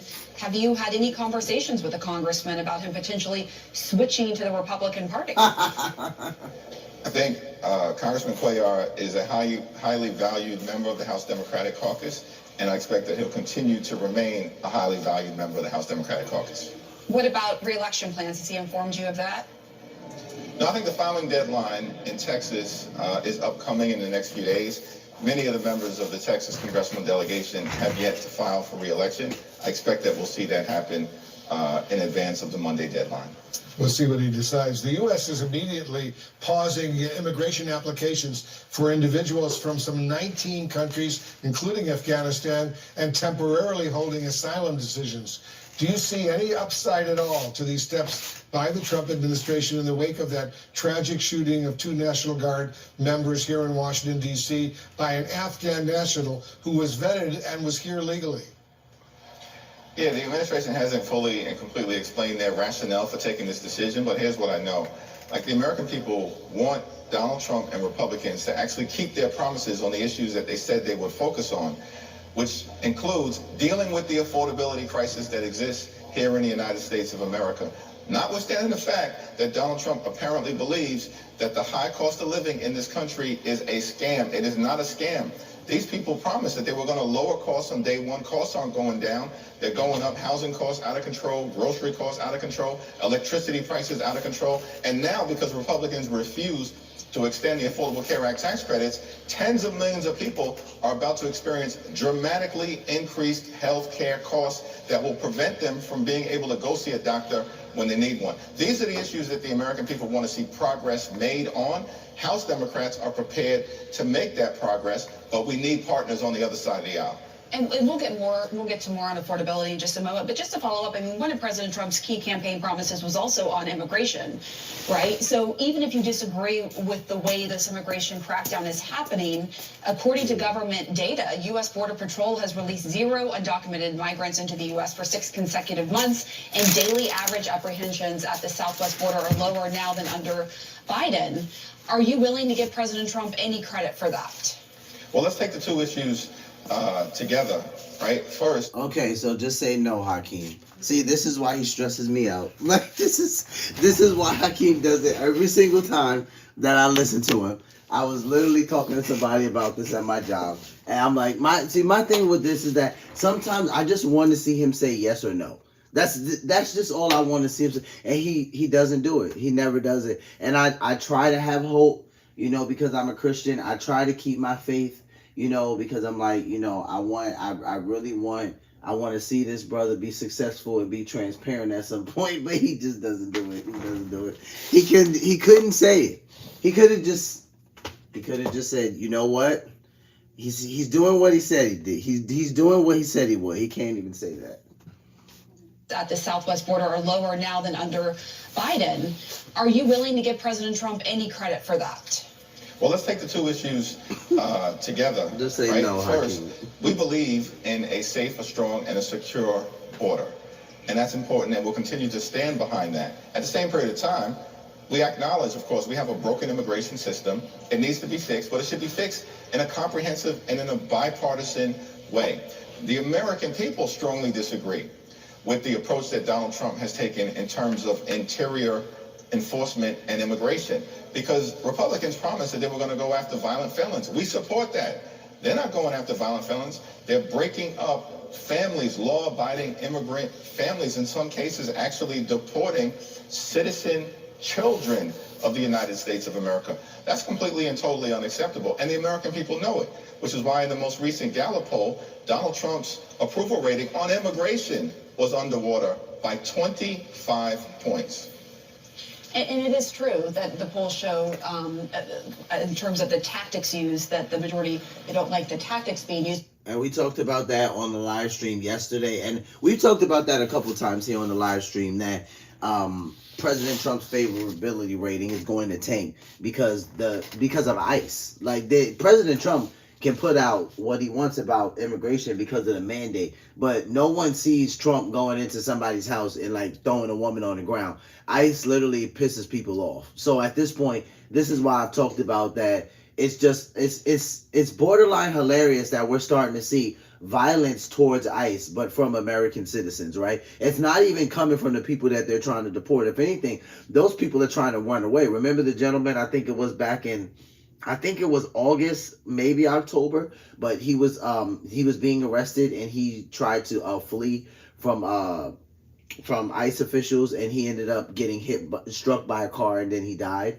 And that infuriated people, right? Because they were like, just, I guess the way that the situation started or was going, they ended up getting really mad at the ICE officials about that. So now you have American people breaking up ICE vehicles, trying to disrupt ICE raids, trying to hinder ICE officials from going into certain places and picking people up and doing sweeps and things of that sort. They don't like the tactics. They don't like the way that they're seeing it happening, right? People in traffic, and when they want to get access to somebody and they won't get out the car, they just see the officer start breaking the car, you know, with the woman just sitting there in the driver's seat or the passenger seat, or the woman's there in the driver's seat and the child is in the car recording and crying. So now you got all of these videos circulating about how ICE is just being ridiculous, and now people are infuriated, and you know that's where President Trump's favorability rating is going to tank. I'm not afraid to be transparent about that. To me, that's pretty obvious, because when I started seeing the videos circulate, I'm like, yeah, even people who voted for Trump, they don't like it. Like, people have went on record to say, okay, listen, like, I want a lot of like the violent criminals and people like that to leave, but like, why are we doing it this way? People have went on record to say it that way already. But in terms of the border, securing the border, can you give President Trump any credit for securing the border? Because as you know, that was a big issue under the Biden administration when you had record border crossings, and those border crossings have gone down dramatically. Can you give him credit for that? The border is secure. That's a good thing. It's happened Just on say his no, watch. Hakeem. He wants to claim credit for it. Of course, he'll get credit for that. In terms of making sure that we actually deal with the issues that matter, including on immigration or beyond, there's a lot that is left to be desired. You know, another sensitive comment from the president, and I just want to get your reaction, Leader Jeffries. The president ended his cabinet meeting yesterday by referring to Somalis and Democratic Congresswoman Ilhan Omar specifically, and I'm quoting him now, he said they were, quote, garbage. How do you respond to that? Well, it's an outrageous statement from the president directed at a member of Congress who is well regarded, who's a strong advocate, Representative Ilhan Omar, for the communities that she represents in the great state of Minnesota. But this is consistent with the type of xenophobic behavior that we've seen from this president, from the administration, from my Republican colleagues. Instead of focusing on the issues that matter, because they have no solutions, they have no intention, they have no plans, they have no legislative agenda to actually drive down the high cost of living or fix our broken healthcare system. That's why they're losing races all over the country and underperforming, including what we just saw last night in Tennessee. On affordability and on health care, House Republicans tell... What we just saw in Tennessee, okay, Hakeem might call that underperforming, but the Republicans still won. And they're still working to reach a consensus on those enhanced Affordable Care Act subsidies set to expire at the end of this month, as we know. Was it a mistake for Democrats, now looking back in hindsight, to agree to end the government shutdown without a resolution to this looming health care crisis? Well, House Democrats are going to continue to fight to address our broken healthcare system and deal with the Republican healthcare crisis. Understand, these people are destroying the healthcare of the American people in real time. They enacted the largest cut to Medicaid in American history. More than 14 million people are about to lose their health insurance as a result of what Republicans did in their one big ugly bill. Hospitals, nursing homes, community-based health centers are closing throughout the country. They're attacking the Centers for Disease Control, the National Institute of Health, making vaccines unavailable. Children are going sick. And now they refuse to deal with the Affordable Care Act tax credit extension. So we as Democrats, we're going to continue the fight. We have a discharge petition that has the support of all 214 members of the House Democratic Caucus. All we need are 4 Republicans. Just 4, there's 219 of them. All we need is 4 to join us, and we can get an up or down vote on passing a 3-year extension of the Affordable Care Act tax credits to protect and save the health care of working class Americans. Just to follow up with you, what do you say to the Republicans? Because I know you are criticizing what they've done on Medicaid, but what do you say to Republicans who say that what's going on right now with the health care subsidies is a crisis of the Democrats' own making with the Affordable Care Act and even setting this expiration date, and the fact that these premiums would now go up so much past this month if nothing is resolved in Congress? How do you respond to what Republicans say about that? Listen, we've made clear overall that there are a lot of challenges with the healthcare system, and we're committed to fixing every aspect of our broken healthcare system. But the Affordable Care Act is understandably embraced by the majority of the American people because they know that it's an important part of making sure that health insurance can remain affordable for working class Americans, middle class Americans, and everyday Americans. We're talking about tens of millions of people, including in many red states across the country. In fact, the states that will be most impacted if the Affordable Care Act tax credits expire are Republican-run states. We're talking about West Virginia, Wyoming, Alaska, Mississippi, Tennessee, South Carolina, Alabama, Texas, North Dakota, and South Dakota. Those are the 10 states most impacted if the Affordable Care Act tax credits expire. So we're fighting to protect the health care of the American people. This is not a partisan issue for us. It is a patriotic issue because in this country, wealthiest country in the history of the world, healthcare can't simply be a privilege available only to the wealthy and the well-off. It's got to be a right that's accessible and available to every single American. The House Democratic Leader, Hakeem Jeffries, thanks so much for joining us. We'll continue these conversations to be sure down the road. And we'll have more news right after this. Appreciate your time. Well, let's see if they get those 4 Republican votes. He said that's all they need. You have some people that are in favor of what the Democrats want to do in this particular area because Republicans are not doing the greatest when it comes to, a health care plan. So let's see if they get these 4 votes and if this is something that actually is for the people or for the Democrats. Here's a short clip that Carol Levin covered President Trump. I don't want them in our country. Trump targets Somali. Time running out on weekend plans? Ticketmaster, show me some tickets. $50. NFL tickets available all season long, even last minute. Here at the 6 o'clock hour, ICE agents are reportedly heading to Minnesota this morning with raids imminent in the Twin Cities. And right now, the target of those raids, the Somali community. Audrey's at the live desk with new developments and what President Trump is saying. Audrey.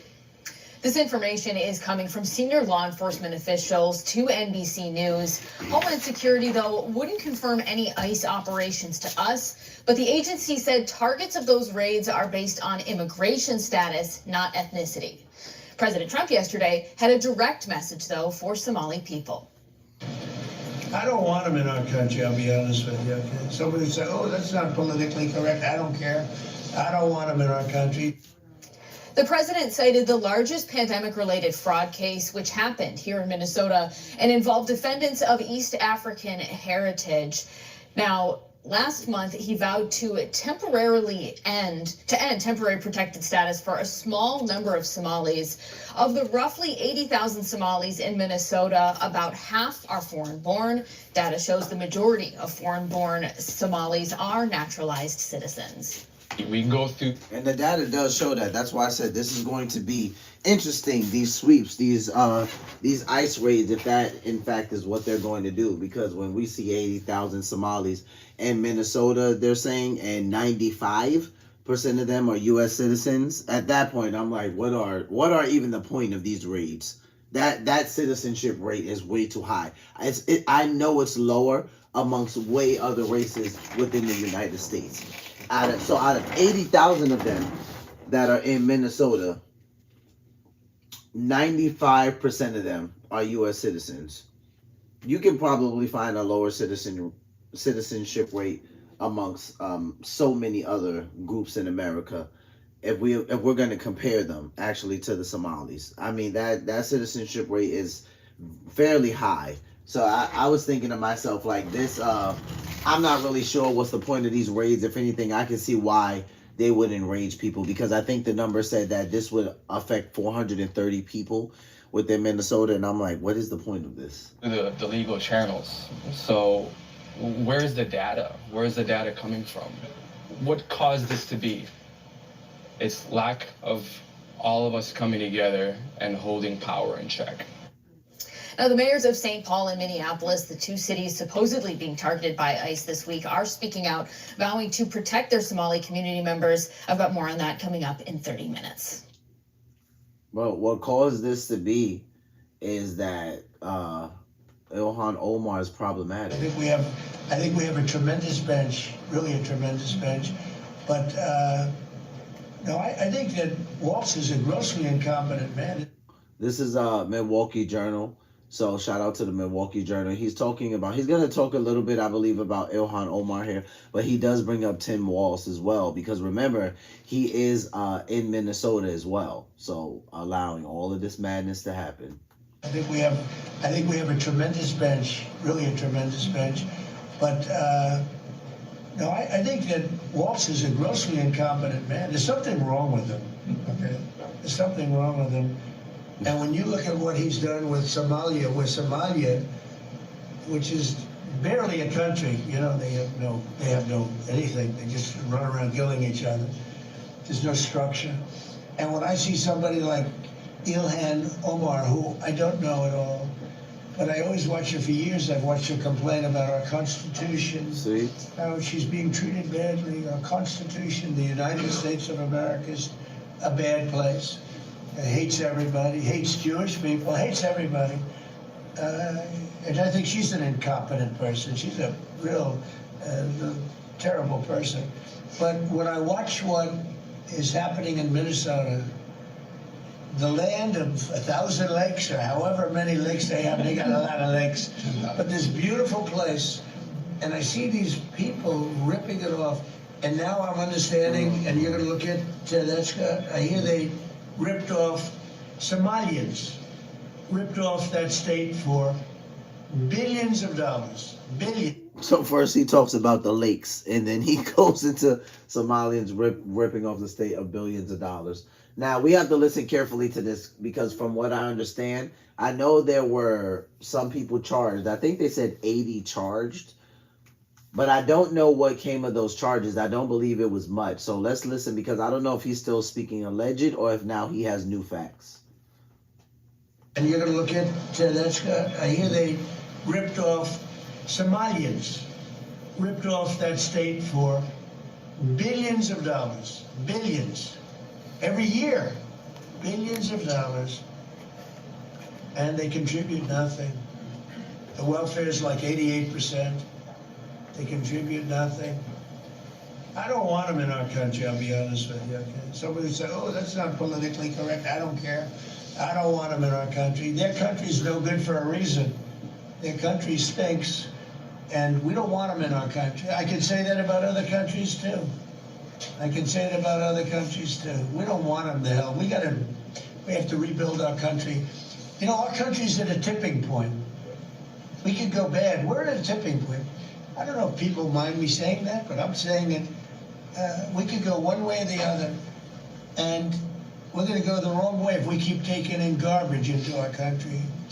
Ilhan Omar is garbage. She's garbage. Her friends are garbage. These aren't people that work. These aren't people that say, let's go, come on, let's make this place great. These are people that do nothing but complain. They complain. And from where they came from, they got nothing. You know, they came from paradise, and they said, this isn't paradise. But when they come from hell, and they complain, and do nothing but bitch, we don't want them in our country. Let them go back to where they came from and fix it. The president has always had very big... Okay, so we can tell President Trump is clearly triggered. He's clearly triggered, and hopefully they have a therapist for him because he's bothered. His verbiage is pretty bad. I'm not gonna lie, for a president. But like, if we talk about from, I guess let's say from a professional standpoint. But if we talk about our president, meaning that he's the president of the entire country, we already know that Trump talks like that. So he just says whatever is on his brain, and then he has diarrhea of the mouth. And we're used to that. Like, we know that. That's crazy work. Yeah, that's crazy work. But I mean, at the same time, he feels like, I don't know if he feels like that about the entire race of Somali people, but some people push back and be like, cute, you just heard him. He said her friends are garbage. I'm like, dude, I'm telling you, she's problematic.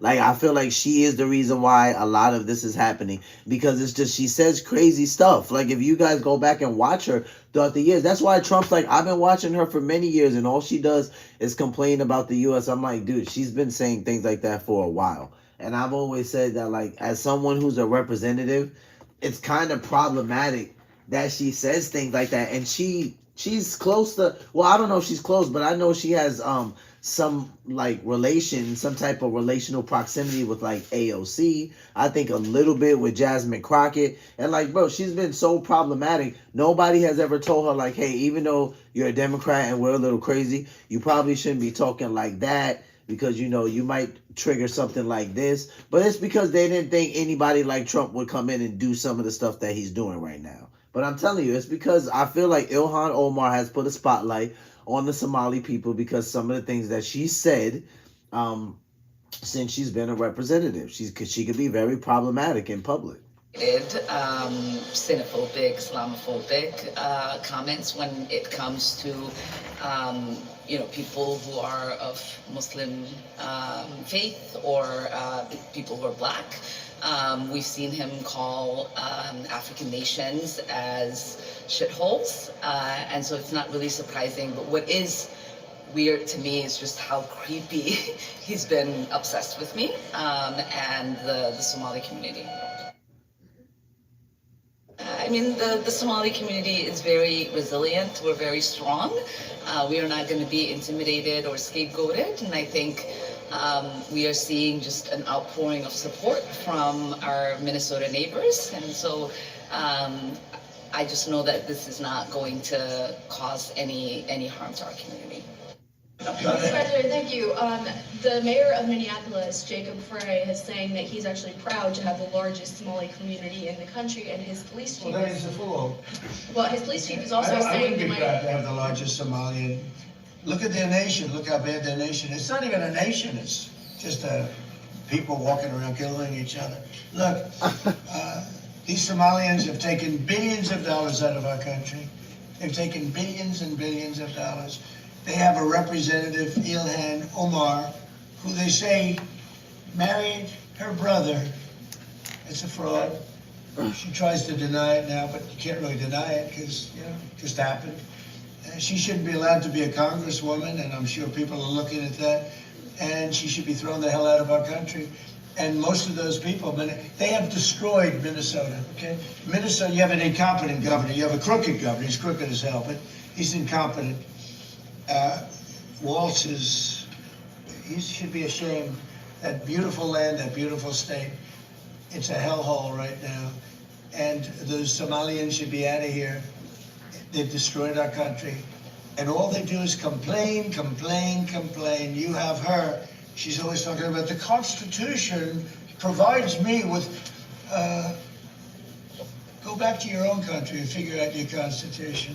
All she does is complain about this country, and without this country, she would not be in very good shape. She probably wouldn't be alive right now. So Somalia is considered by many to be the worst country on earth. I don't know. I haven't been there. I won't be there anytime soon. I hope. But and some people, they didn't like that President Trump made these remarks, but other people said that he had the right to make these remarks because as the President of the United States, he feels like that she's not grateful. You know, that some of the remarks that she's made over the years, they're extremely inconsiderate, they're very divisive, and they're derogatory as far as just like the Constitution and the president himself, you know. So some people say no, President Trump has the right to say this stuff because she is a guest in the country and she's being very disrespectful towards the president. Other people say that President Trump is, you know, extremely out of line for him to be the president of an entire country and then to also talk about a representative from Congress in that way. So I mean, there's two sides to it. Dude, like I said, we can obviously tell that Ilhan has triggered him throughout the years. To say the least. What the Somalian people have done to Minnesota is not even believable. It's not even believable. And a lot of it starts with the governor. A lot of it starts with Barack Hussein Obama. Because that's when people started coming in. And you have to have people come in that are going to love our country, cherish our country. They want to kiss our country goodnight. They talk about our country. We want them to pray for our country. This is not the people living in Minnesota. And she's a disaster. She should not be, and her friends shouldn't be allowed. Frankly, they shouldn't even be allowed to be congresspeople. Okay? They shouldn't even be allowed to be congresspeople because they don't represent the interests of our country. Anybody else? When you're the marketer, designer, and boss all in one, you need tools that pull their weight. Camera Pro is one of mine.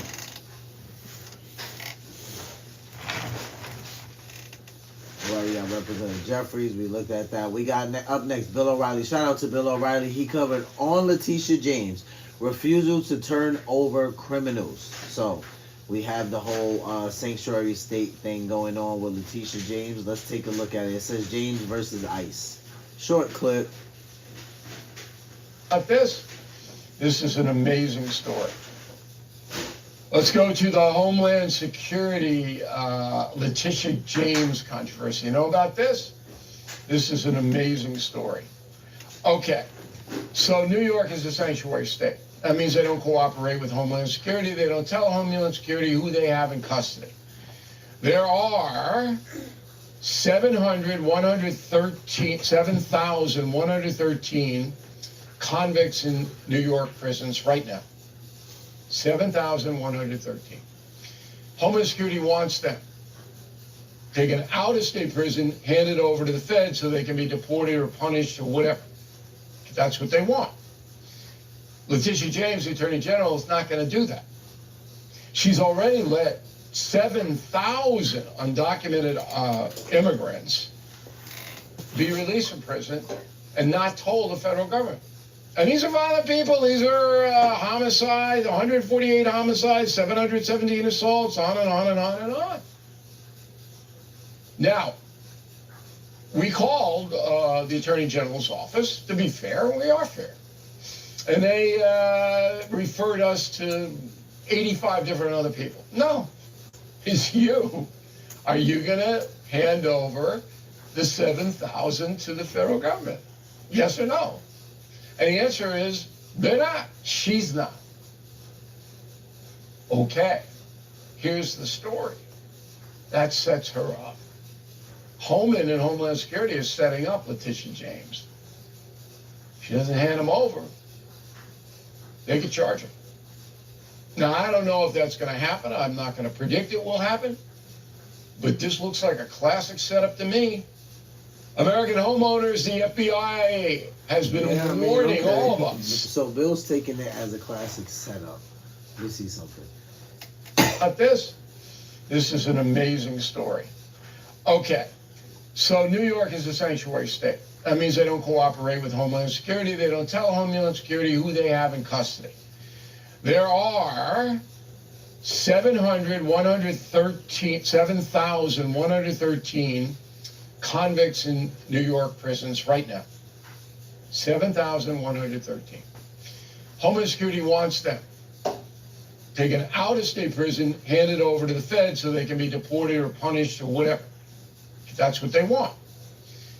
Letitia James, the Attorney General, is not going to do that. She's already let 7,000 undocumented immigrants be released from prison and not told the federal government. And these are violent people. These are homicides, 148 homicides, 717 assaults, on and on and on and on.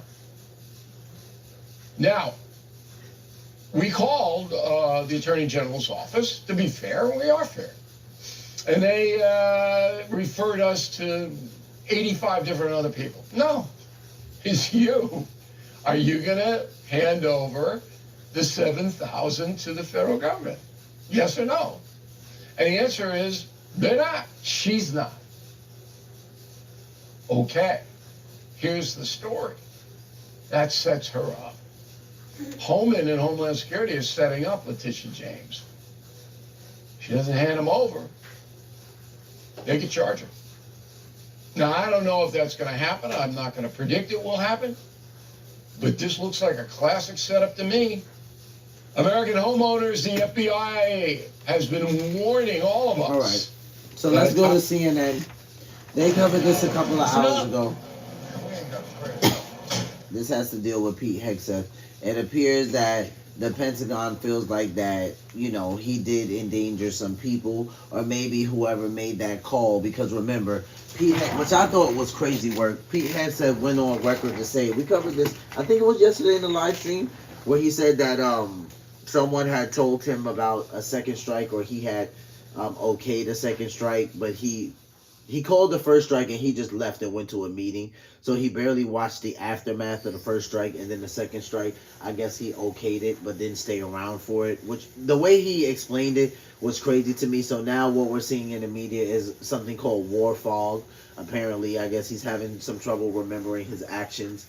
I'm like, oh boy, I don't like the way this looks, but on CNN it says breaking news, Pentagon report concludes Hegseth risks endangering troops. So let's take a listen. Pete Hegseth risked endangering American troops. That is the conclusion from one of the most damning reports from the Pentagon Inspector General in history. And this report stems from an extensive investigation into the Defense Secretary's decision to share sensitive war plans on a group chat that actually turned out to include a journalist, Jeffrey Goldberg. Now, Hegseth revealed in that chat the exact times the fighter jets would launch, where they were going to fly, when they would hit their targets, what the targets were, obviously, meaning that the American pilots of those jets were at risk. It is a rare conclusion about a sitting Secretary of Defense. And news of this report comes as questions are mounting about Hegseth's control at the Pentagon and his competence after a second strike on an alleged drug boat. That strike killing 2 survivors who were reportedly clinging to the wreckage. Now tonight, Trump was forced to say that he would release the video of that second strike. This was 3 hours video ago. Of that first boat strike on September 2nd, but not the second video. Will you release video of that strike so that the American people can see for themselves what I don't happened? know what they have, but whatever they have, we'd certainly release. No problem. Now, of course, Trump has talked similarly about the Epstein files, his taxes, his MRI, but this time might be different. Maybe Trump thinks it will help Hegseth. It's unclear. But this is the video that Hegseth now claims that he himself did not watch live. He says now he didn't see it. Too many other things to do. That, of course, was after he had boasted originally on Fox News that he had watched the entire thing live back in September. Now, the Washington Post reports that if the video of the blast that killed the 2 survivors on September 2nd were made public, people would be horrified, said one person who watched the actual live feed. But it comes as more people, including staunch conservatives, are suggesting, hey, Let me see that again. people. If the video of the blast that killed the 2 survivors on September 2nd were made public, people will be horrified, said one person who watched the live feed. That's from the Washington Post. Would be horrified, said one person who watched the actual live feed. But it comes as more people, including staunch conservatives, are. So down there, see it reads, Pentagon report finds Hegseth risks endangering troops as questions grow about whether he committed a war crime. And that war crime, if you guys are wondering what it would be considered, it would be considered double tap. So that's what we were talking about yesterday when we looked at some of this.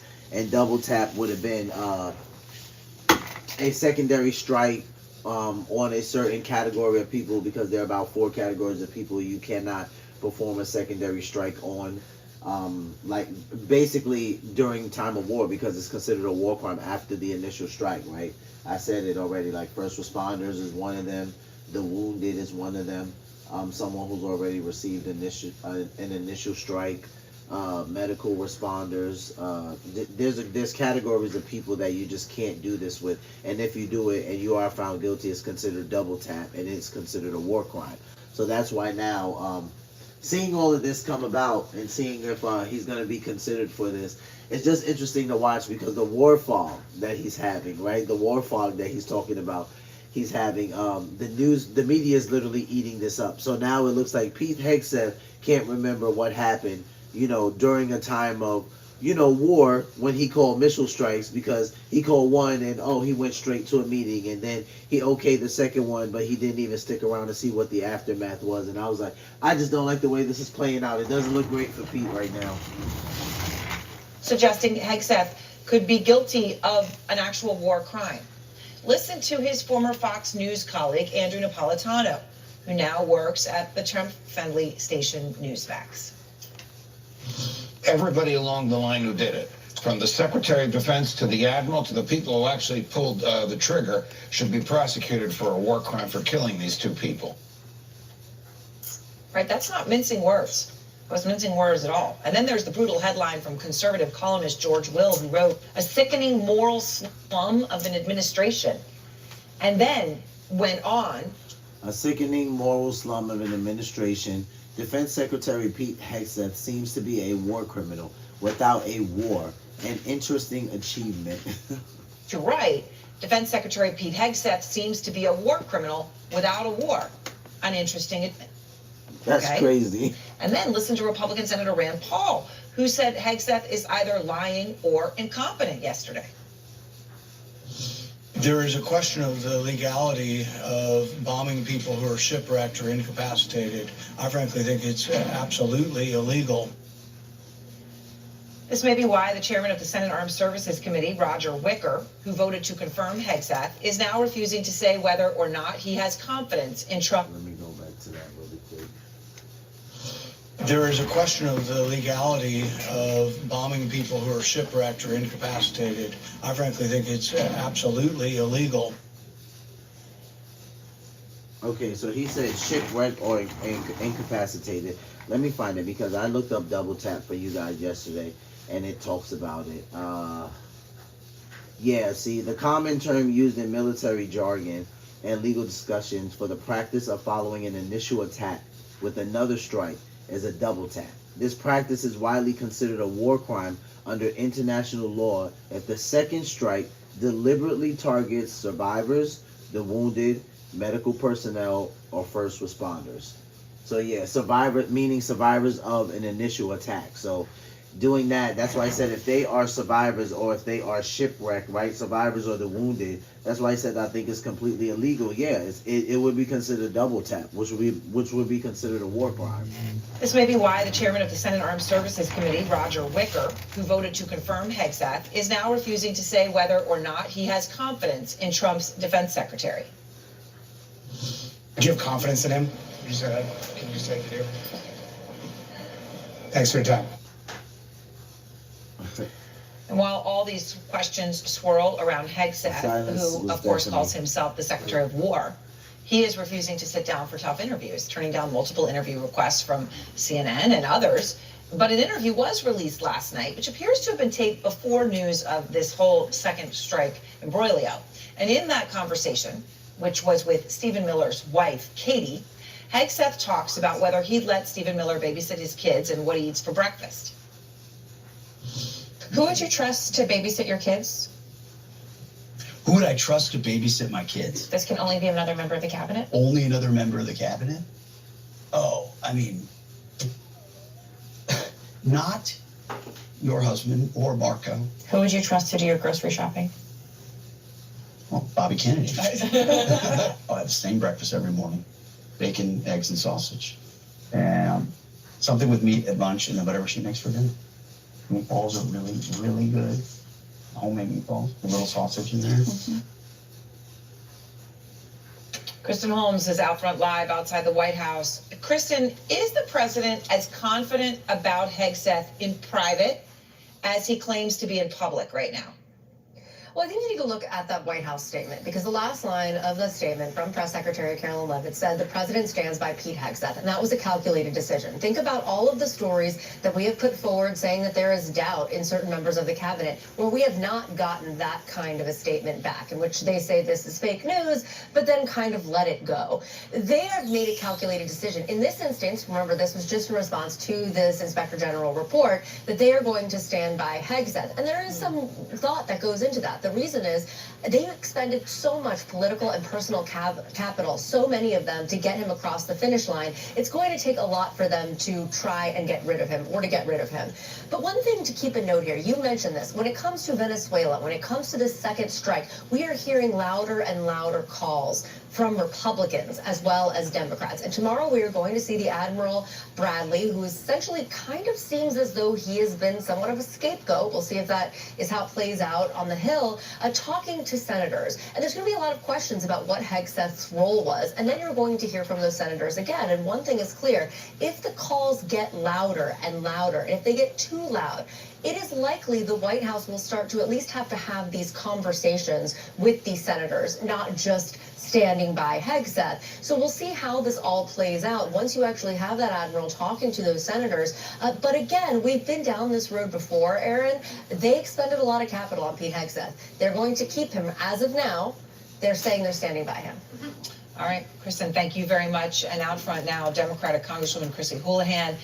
Well, we're not shocked that they're standing by him, because we know Trump's cabinet to be pretty known for unity, right? Like, I mean, and I'm not saying that like as a blanket statement, because we've seen them fight. We've seen them be absolutely ridiculous with each other. But we've also seen, depending on what's going on, like they'll kind of come to like, you know, the rescue of one another, or you'll hear Trump say, oh no, this person's absolutely perfect, and, you know, they do a great job. So when she says that they're all saying that right now, they're going to stand by him. Well, of course, that makes sense to me. I don't see them turning unless something, you know, pretty grotesque was found out. So get louder and louder. If they get too loud, it is likely the White House will start to at least have to have these conversations with these senators, not just standing by Hegseth. So we'll see how this all plays out once you actually have that admiral talking to those senators. But again, we've been down this road before, Aaron. They expended a lot of capital on Pete Hegseth. They're going to keep him. As of now, they're saying they're standing by him. All right, Kristen, thank you very much. And out front now, Democratic Congresswoman Chrissy Houlihan. She's on the Armed Services and Intel committees. A lot to ask you about this evening, Congresswoman. This Inspector General report, though, a pretty incredible thing to have come out, right? To say that a Secretary of Defense had risked endangering the lives of American troops. It comes out as Hegseth is also now being criticized by some of those Republicans and conservatives that I was just sharing a few moments ago. Do you think that Hegseth at this moment is actually in danger of losing his job as Defense Secretary? Well, here we go. First of all, thank you for having me. And the answer to your question is I sure hope he's in danger, because from the moment he was confirmed, I believe that he was incompetent and a liar all combined. And now. At his Senate hearings, she has been very, she's brutal with him. She's pretty brutal with him. See, Chrissy Houlihan, she's very, she comes off like she's a very soft-spoken older woman. But I mean, and she kind of acts like that in her Senate hearings. She has times when her feathers get kind of ruffled, but she will, like, in the most polite yet condescending way, say, okay, you are incompetent, you should not have this job, and I have no idea why we're having this conversation right now. And the last person that I saw her give that type of energy to was Kash Patel. Oh, I hope that people are starting to see through all of the things that are unfolding, whether it's Venezuela or the results of the IG's report, just how hazardous this particular Secretary of Defense is, and how much he puts the men and women in uniform in harm's way, and how much as a consequence our national security is in danger. So the New York Times just a few moments ago reported, and we were just going through this, that Hegseth had actually approved contingency plans if there were survivors of the strikes. which said, the contingency plan said, that the military would attempt to aid anyone who appeared helpless or out of the fight. So then you would say, well, then why did the second strike come in when two people are clinging for their lives to the side of the boat? Well, the contingency plan says the military would try to kill survivors if they took what was deemed a hostile act. And apparently officials are saying that one of the survivors, or telling the Times, that one of the survivors radioed for help. And then Admiral Bradley ordered the second strike. As I've laid that out to you in terms of a timeline, in terms of the contingency plan itself, would that in any way possibly exonerate Hegseth? So they radioed for help, and then they ordered the second strike? I think that's probably even worse, but let's take a listen. What was deemed a hostile act, and apparently... That's crazy work. It is hostile. That's crazy. Which said, the contingency plan said, that the military would attempt to aid anyone who appeared helpless or out of the fight. So then you would say, well, then why did the second strike come in when two people are clinging for their life? And technically, that is a part of the military jargon when it comes to the law of the double tap. That if you initiate an initial strike, and then that place where you initiated the strike at, the wounded or the survivors, you actually can go, like the U.S. military can go and aid to them. They can give them help. They can give them assistance as long as they're not acting as hostiles anymore, as long as they are acting as friendlies. After the first initial strike, you actually can go and provide aid to them, and that is a part of the law. So that's why someone would ask the question, then why was the second strike initiated? This is where it sounds really bad, because she just said that someone radioed for help, and then it was initiated. So now it is going to... it could potentially look even more like a war crime now, because he could have had that whole thing in his head of no survivors at all, kill everybody, no survivors. But based on the double tap, if he's found guilty of that, that would work against him. He would be considered guilty. He could be considered guilty of a war crime, just simply because there were survivors clinging to the boat. And if someone indeed called in and asked for help, and then that call for help initiated a second strike, that just doesn't look great at all.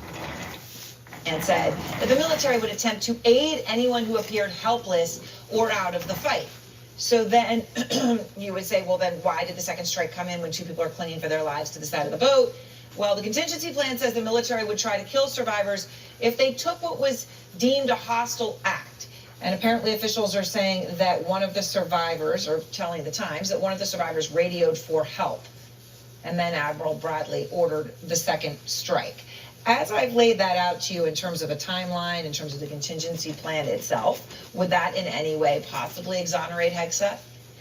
I don't believe so, and one of the things I was interested in as new information to me is that you mentioned that President Trump is able and willing to release the second tape. I'm glad that that is the case and look forward to that. But I also look forward to the audio as well being released to understand, and the video within the room itself, to understand who was there, who was listening, what was being said. All of those things, including the details that you just laid out, need to come to light, need to be part of the oversight process. Whether they are done by the Intelligence Committee or the Armed Services Committee, the American public deserves the oversight that the Congress would allow us to provide. So I want to ask you also about our K-Files, CNN's K-File unearthed video of Pete Hegseth from 2016. And he said something specific about U.S. soldiers' conduct and following lawful orders. Yeah, there's a 2016 video of Pete Hegseth where he says something to the effect that military members won't follow an illegal order. He says something to that effect. Let's see which one they found. From the chain of command. Here's what he said. I do think there have to be consequences for abject war crimes. If you're doing something that is just completely unlawful and ruthless, then there is a consequence for that. That's why the military said it won't follow unlawful orders from their commander-in-chief. There's a standard, there's an ethos, there's a belief that we are above what so many things that our enemies or others would do.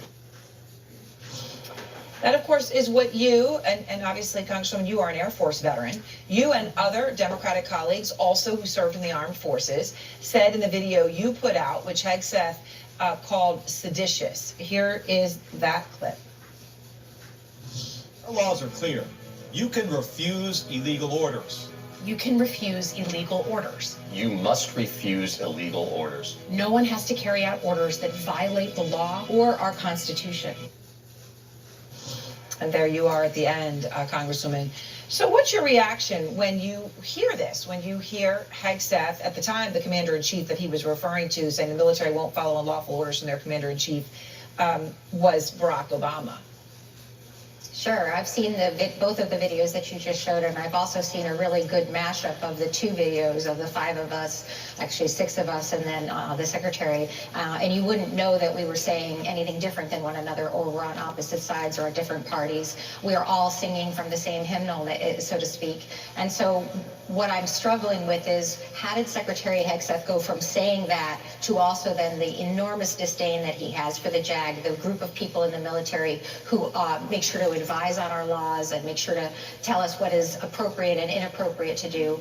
He's gotten rid of the JAG. He's dismissed them out of the room in many occasions. And this is another proof point of ours that says that he does not deserve the job that he has, and we need to make sure that he is removed from office. Congresswoman, I appreciate your time. Thank you very much. Yeah, Chrissy Houlihan wanting Pete Hegseth removed. Honestly, that's not shocking to me at all. I wanted to take a look at this. Analyst report of Hegseth kill everybody orders follows. Who announced in October. Now we got Jake Tapper talking here. He's not in his normal setting, and he has a green hoodie on. I don't know how I feel about this, Jake, but we're still going to listen to you. Why have all these top military officials announced plans to leave their jobs early in recent weeks? I'm specifically referring to the commander of Southcom, Admiral Alvin Halsey, who announced in October that he was only going to be serving in that job for 1 year. And 3-star General Joe McGee, who serves on the Joint Chiefs of Staff as Director for Strategy Plans and Policy. He also in October announced that he was going to be shown the door. And the reason I'm asking is because we just learned from the reporting of CNN's Natasha Bertrand and also the Washington Post and The Intercept that as part of this campaign to strike alleged drug trafficking boats in the Caribbean, on September 2nd, the U.S. struck one of these boats, disabled it, people died, but then there were survivors, and the U.S. went back and did what's called a double tap strike, going back and killing the survivors, including those, according to the Washington Post, who were clinging to the smoldering wreck. And the Post reports, according to two sources familiar with the operation, that Hegseth had given the order to kill everybody, which is why the double tap. Now, the Pentagon disputes this reporting, saying that the entire narrative is completely false, but they haven't offered any specifics about what's false. Hegseth, the Secretary of Defense, said the stories are fabricated, inflammatory, and derogatory. Again, wouldn't go into detail about what was allegedly fabricated. But the reason I'm asking is because given Halsey and McGee, what did you put? That's Pete. Inflammatory and derogatory. Okay, so this is a post from Pete Hegseth. This is Secretary of War Pete on X. As usual, the fake news is delivering more fabricated, inflammatory, and derogatory reporting to discredit our incredible warriors fighting to protect the homeland. As we said from the beginning, and in every statement, these highly effective strikes are specifically intended to be lethal, kinetic strikes. The declared intent is to stop lethal drugs, destroy narco boats, and kill the narco terrorists who are poisoning the American people. Every trafficker we kill is affiliated with a designated terrorist organization. The Biden administration preferred the kid gloves approach, allowing millions of people, including dangerous cartels and unvetted Afghans, to flood our, and it probably says country, but they cut it off there.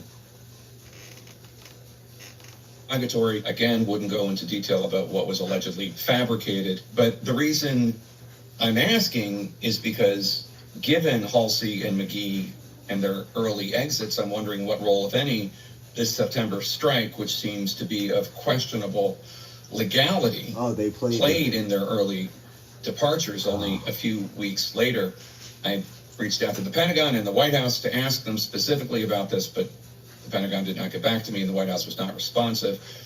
When McGee left, CNN reported that one of the issues of friction between him and Hegseth had to do with operations, including those in the Caribbean. And specifically, when Halsey left, CNN's Pentagon reporters noted that, quote, tensions had been simmering between Hegseth and Halsey for weeks before the admiral announced he was leaving, and that Southcom was concerned about the operations in the Caribbean, quote, not being lawful, sources said. Now, obviously, Hegseth disputes the idea that these aren't lawful. He says they're, quote, lawful under both U.S. and international law, all actions in compliance with the law of armed conflict. But experts on this, on the left, right, and center, strongly disagree.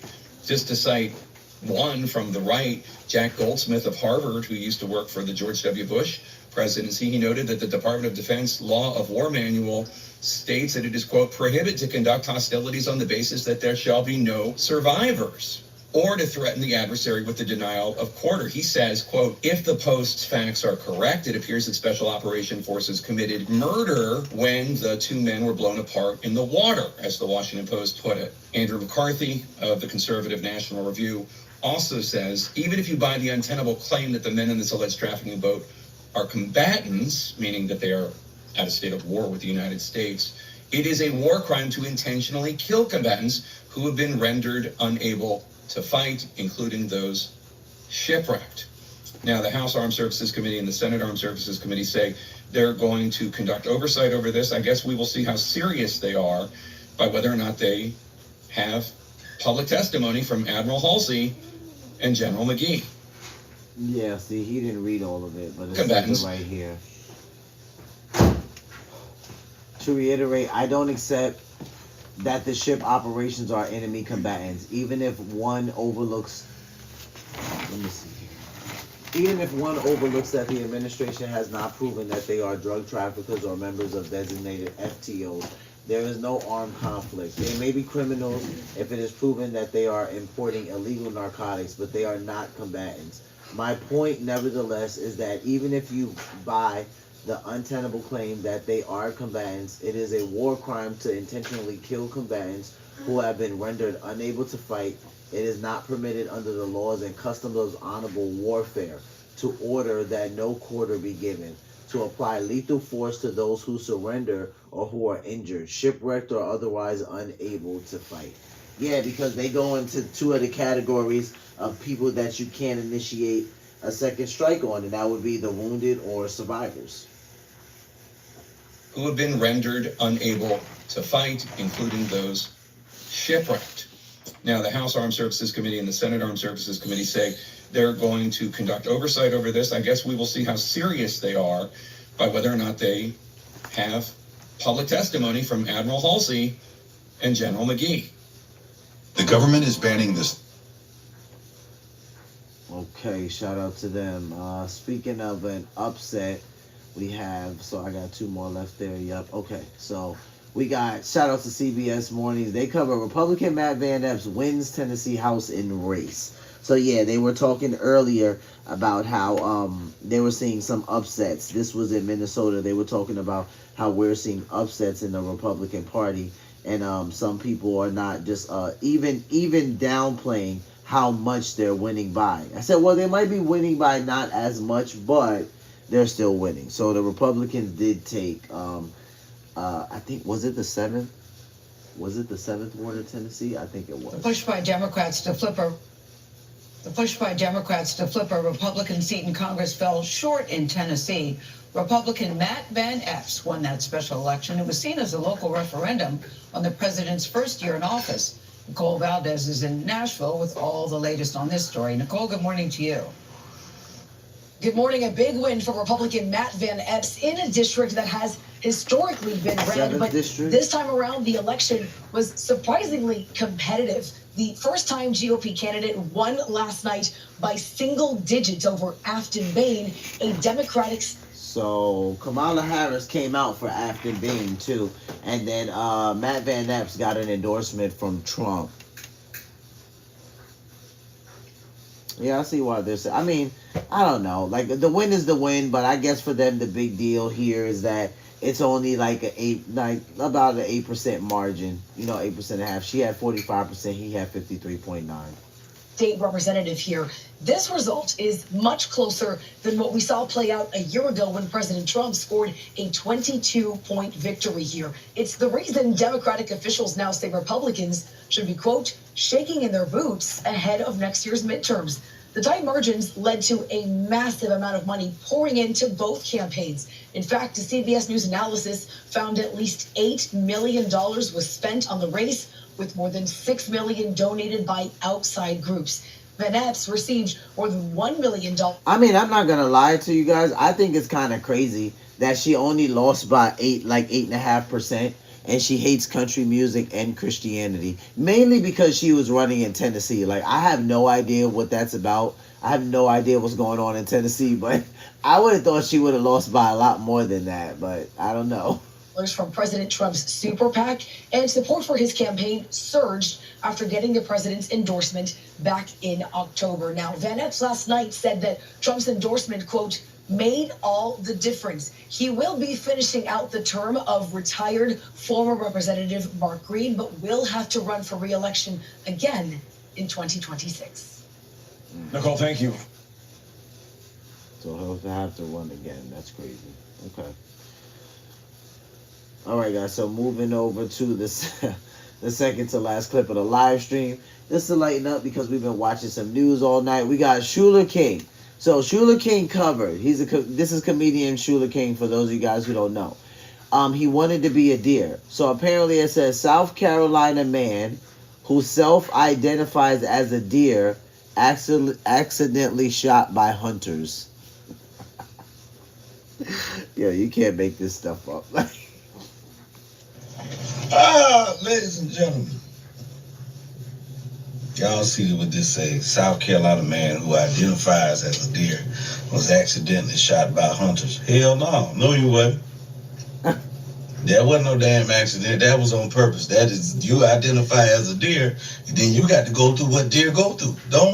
I'm so tired of y'all. Yeah, I'm saying it. I don't know how we got as a society where people just think that they can just identify as something that they not. You a deer, you a car, you a tree, you a damn airplane, you all this. Well, all right. You thought it was cool to be a deer? Deer get shot. And they get hit by cars. That's exactly what happens. So now it's cool to be a deer until somebody pull out a rifle.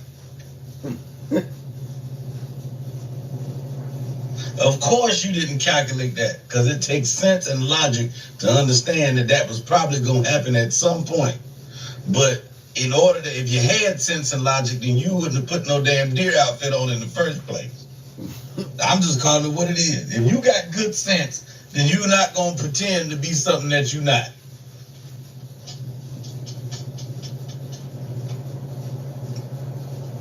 I can get mad. I don't give a damn. You can get mad at me. If you got good sense, then you ain't running around there pretending to be something that you're not. And somebody done fired a hot one in your ass, and now you going to the hospital. Deer don't go to the hospital, sir.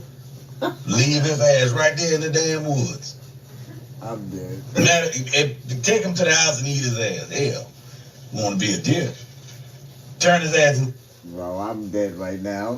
So comedian Shula, he makes a good point here, right? Because he's saying, he's trying to be funny because he always is, but at the same time, here's his point, right? Because I watched it in its entirety, and I watched a couple things, man.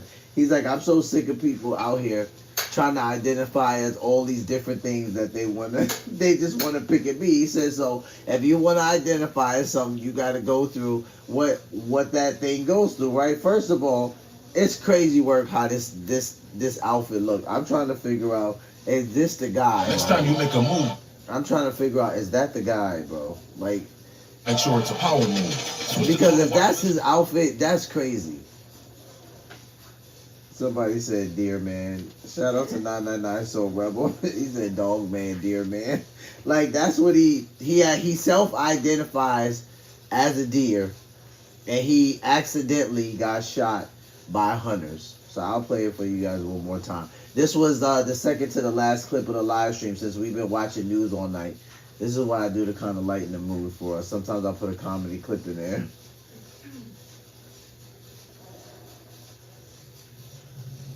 Yeah. All right.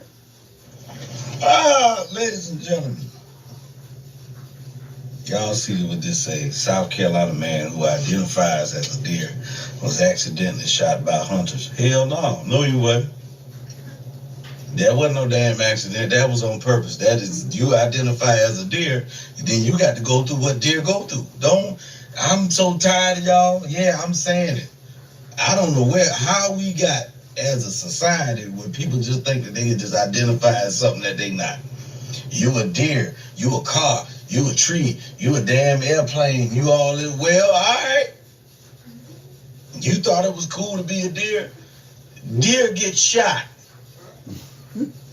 And they get hit by cars. That's exactly what happens. So now it's cool to be a deer until somebody pull out a rifle. Of course you didn't calculate that, because it takes sense and logic to understand that that was probably going to happen at some point. But in order to, if you had sense and logic, then you wouldn't have put no damn deer outfit on in the first place. I'm just calling it what it is. If you got good sense, then you're not going to pretend to be something that you're not.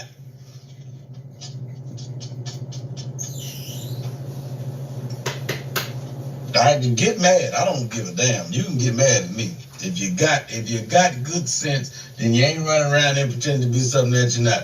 And somebody done fired a hot one in your ass, and now you going to the hospital. Deer don't go to the hospital, sir. Leave his ass right there in the damn woods. That's what I'm saying. Like, it's funny because the way he's saying it, like, he's like, listen, sir, deer don't go to the hospital. Like, you know what I'm saying? So if this is what you want to do, this is what you be. This is what you have to deal with, man. And take him to the house and eat his ass. Hell, want to be a deer? He said, turn his ass into a sausage. Bro, I'm dead. Deer sausage. Come on, bro. Like, all right, guys. So let's go to the last clip of the live stream. We got Nick Jones too. Shout out to Nick Jones, channel favorite. We react to Nick Jones often. YouTube content creator. Nick does a lot of Christian content, but he does some secular too. I watched some of his Pop the Balloon series. So let's take a look at it. He has the internet is mad at B. Simone because of this question. So let's take a look. Would you rather have $1 trillion or would you rather have 10 minutes with Jesus? I said I would rather have $1 trillion because I feel like God left his word. He left the Bible. There's nothing that he is going to tell me probably in those 10 minutes that isn't already in his word. And secondly, if you have a relationship with him, he can talk to you now. I truly believe the Holy Spirit is in me and he can talk to you. Also, I feel like if I was really sitting face to face, excuse me, I'm stuttering. Because that's what I would do if I was face to face with Jesus. And I would waste my 10 minutes. Like, this is really crazy. Jesus is in front of me. So it's like, at this point, let me just go to my prayer room and pray. And I don't feel like there's going to be anything that Jesus will tell me in those 10 minutes that he hasn't left in his word. Am I explaining this right? What would y'all do? In her caption, she said, I would honestly just do the 10 minutes with Jesus. I could see both perspectives. What would you do? Jesus is God in the flesh. 10 minutes with God. 10 minutes with God. So Nick makes a great point here, but I'm gonna go back and play it again because let me just tell you guys, as just adding some commentary to this, I already knew why this would be something that would kind of go viral on the internet anyway. Because when B. Simone says that I don't think Jesus would tell me anything new or anything different in those 10 minutes, I was just like, okay, that actually says a lot to where somebody's relationship with God is at, right? Now, I'm not judging her like in a bad way because I've seen B. Simone's podcast, so I know she's had some pretty prominent people on her podcast. I believe she's had Pastor Philip Anthony Mitchell on there. I can't remember, but I could have swore that I saw something. If it wasn't earlier this year, it might have been last year, but I believe it was earlier this year, and I can find that for you guys if actually I'm not off about it. But I know that she does profess to be a Christian. I know that she does say that she likes to go to church or that she wishes that she could go more. And I believe she said that she tries to go as much as she can. But everybody has an individual relationship with God. God deals with people very individually, right? So it's not like he deals with people in a mass way. Everything is very individual. And if somebody were to say, well, where'd you get something like that from? Literally, I would say if I wanted to nerd out, the easiest book to tell that, one of the easiest books to tell that in, and if somebody's going to be like, don't go straight to the New Testament, fine, read Ezekiel. But God deals with us very individually as people, individual people that have an individual relationship with him. So I think that it can be telling when someone says something like this. I'm not necessarily saying it's bad or that she doesn't worship or she doesn't love God. I'm not saying anything like that. Because I don't believe that. I just said that it can be telling about where we personally are at, you know. So pastors get on us all the time about spending quiet time with Jesus, right? People think when you go to pray, it's just you talking and you just kind of like spitting, like you're just vomiting on God, and it's just like, Lord, bless all the hungry people, bless all the homeless people, thank you for this food, nourishment to my precious body. It's like, and it's really no depth there, there's no reverence there's no love there. And someone who doesn't have a relationship with God, they do pray like that. They pray what we call rehearsed prayers or recited prayers, and I do my best not to do that. Like, I'm not perfect, so I can fall into that trend, right? And I do my best not to do that because I believe God wants our true hearts. I've heard a lot of people say this, even pastors. And when you get into that repetitive prayer, you don't have to think to pray those things, right? Like if you just pray like, now I lay me down to sleep, right? You don't have to think to pray that. That's something that you've been praying for years, so you just know it. So it's not like you're actually pouring your heart out to the Lord when you're praying those recited prayers. And I do my best to stay out of that space. So when B. Simone says that I just don't think Jesus could tell me anything in that 10 minutes that is not in his word or that he hasn't already told me, you know, that could speak to maybe how much alone time she spends with God. Maybe it's not much, or maybe she doesn't sit quiet for a long time with God. Maybe she does pray and she sits quiet. And some of us like think about the kind of culture we're in. So for us, just time yourself if you don't believe me. But if you just sit still in a dead quiet for 60 seconds, I promise you it'll feel longer than what you think a minute feels like. So maybe, you know, she's not spending enough quiet time with the Lord. But when she says that Jesus can't tell her anything in 10 minutes, we know that anything new, we just know that that's not true, right? We have people in the Bible that had relationships with God, and then God sent an angel to them and told them something that they had never heard before. So we just know that that's not biblical, but I'm saying it's an easy indicator to take a look at what somebody's individual relationship with God looks like. Would you rather have $1 trillion or would you rather have 10 minutes with Jesus? I said I would rather have $1 trillion because I feel like God left his word. He left the Bible. There's nothing that he is going to tell me probably in those 10 minutes that isn't already in his word. And secondly, if you have a relationship with him, he can talk to you now. I truly believe the Holy Spirit is in me and he can talk to you. But also, I feel like if I was really sitting face to face, excuse me, I'm stuttering. Because that's what I would do if I was face to face with Jesus. And I would waste my 10 minutes. Like, this is really crazy. Jesus is in front of me. So it's like, at this point, let me just go to my prayer room and pray. And I don't feel like there's going to be anything that Jesus will tell me in those 10 minutes that he hasn't left in his word. Am I explaining this right? What would y'all do? In her caption, she said, I would honestly just do the 10 minutes with Jesus. I could see both perspectives. What would you do? Jesus is God in the flesh. 10 minutes with God. 10 minutes with God. Or $1 trillion. God is all powerful. God has access to unlimited resources. What is $1 trillion to unlimited? You understand what I'm trying to say? $1 trillion is a lot to us. Listen, I'm not trying to be blasphemous or nothing like that. Don't take this the wrong way, but that's probably some toilet paper to God. Like, that's really nothing. We talking 1 trillion or unlimited. Now, God can reveal new things to you because he's God. We understand what we are capable of understanding about God. That's what is indicated in the scriptures. Isaiah 55. My thoughts are not your thoughts, neither are your ways my ways, declares the Lord. For as the heavens are higher than the earth, so are my ways higher than yours, and my thoughts than your thoughts. We are capable of understanding what we can understand here on earth. Yep. in this vessel, in this flesh, we can understand what we are capable of understanding, what God has revealed to us in his word. That's correct. But God can still reveal new stuff if he wants to, because he's God. He's God. So, like I said, surprisingly, I do understand where she's coming from, but I'm taking the 10. I'm taking the 10. 10 minutes with God in the flesh. 10 minutes with God in the flesh or some paper. I'm taking the 10. Would you rather have $1 trillion or would you rather have 10 minutes with Jesus? I agree with Nick. I'm taking the 10 all day long. All day long. I don't have $1 trillion now, so I'm good on that.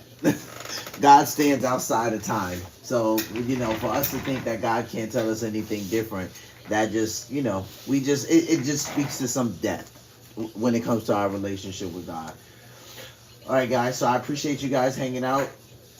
As always, we're going to be back tomorrow for the daily live stream. Tomorrow's Thursday. So I will see you guys tomorrow. Yeah, and I got some good clips for us to go over tomorrow. A couple of them I wanted to go over to tonight, but I said I was going to hold off. I'm going to hold them off till tomorrow for us. And then I also have something planned for us on Saturday, but I don't want to ruin that right now either, because I'll probably talk to you guys more about that on Friday. So I appreciate you guys stopping by for the live stream, listening to some current events, some news, some politics, some religion. We do this all the time, man, every single day except Sunday, and sometimes for Sunday service. But I appreciate you guys. Shout out to all my subscribers, my supporters, all of the new viewers, because especially this last month in November, I had a ton of new viewers, a ton of subscribers. So I appreciate you guys just subbing up, stopping by, showing love, supporting. Yeah, and I will see you guys tomorrow. So until then, take care of yourselves, take care of one another. Love yourselves, love one another, and tell someone about Jesus. Peace.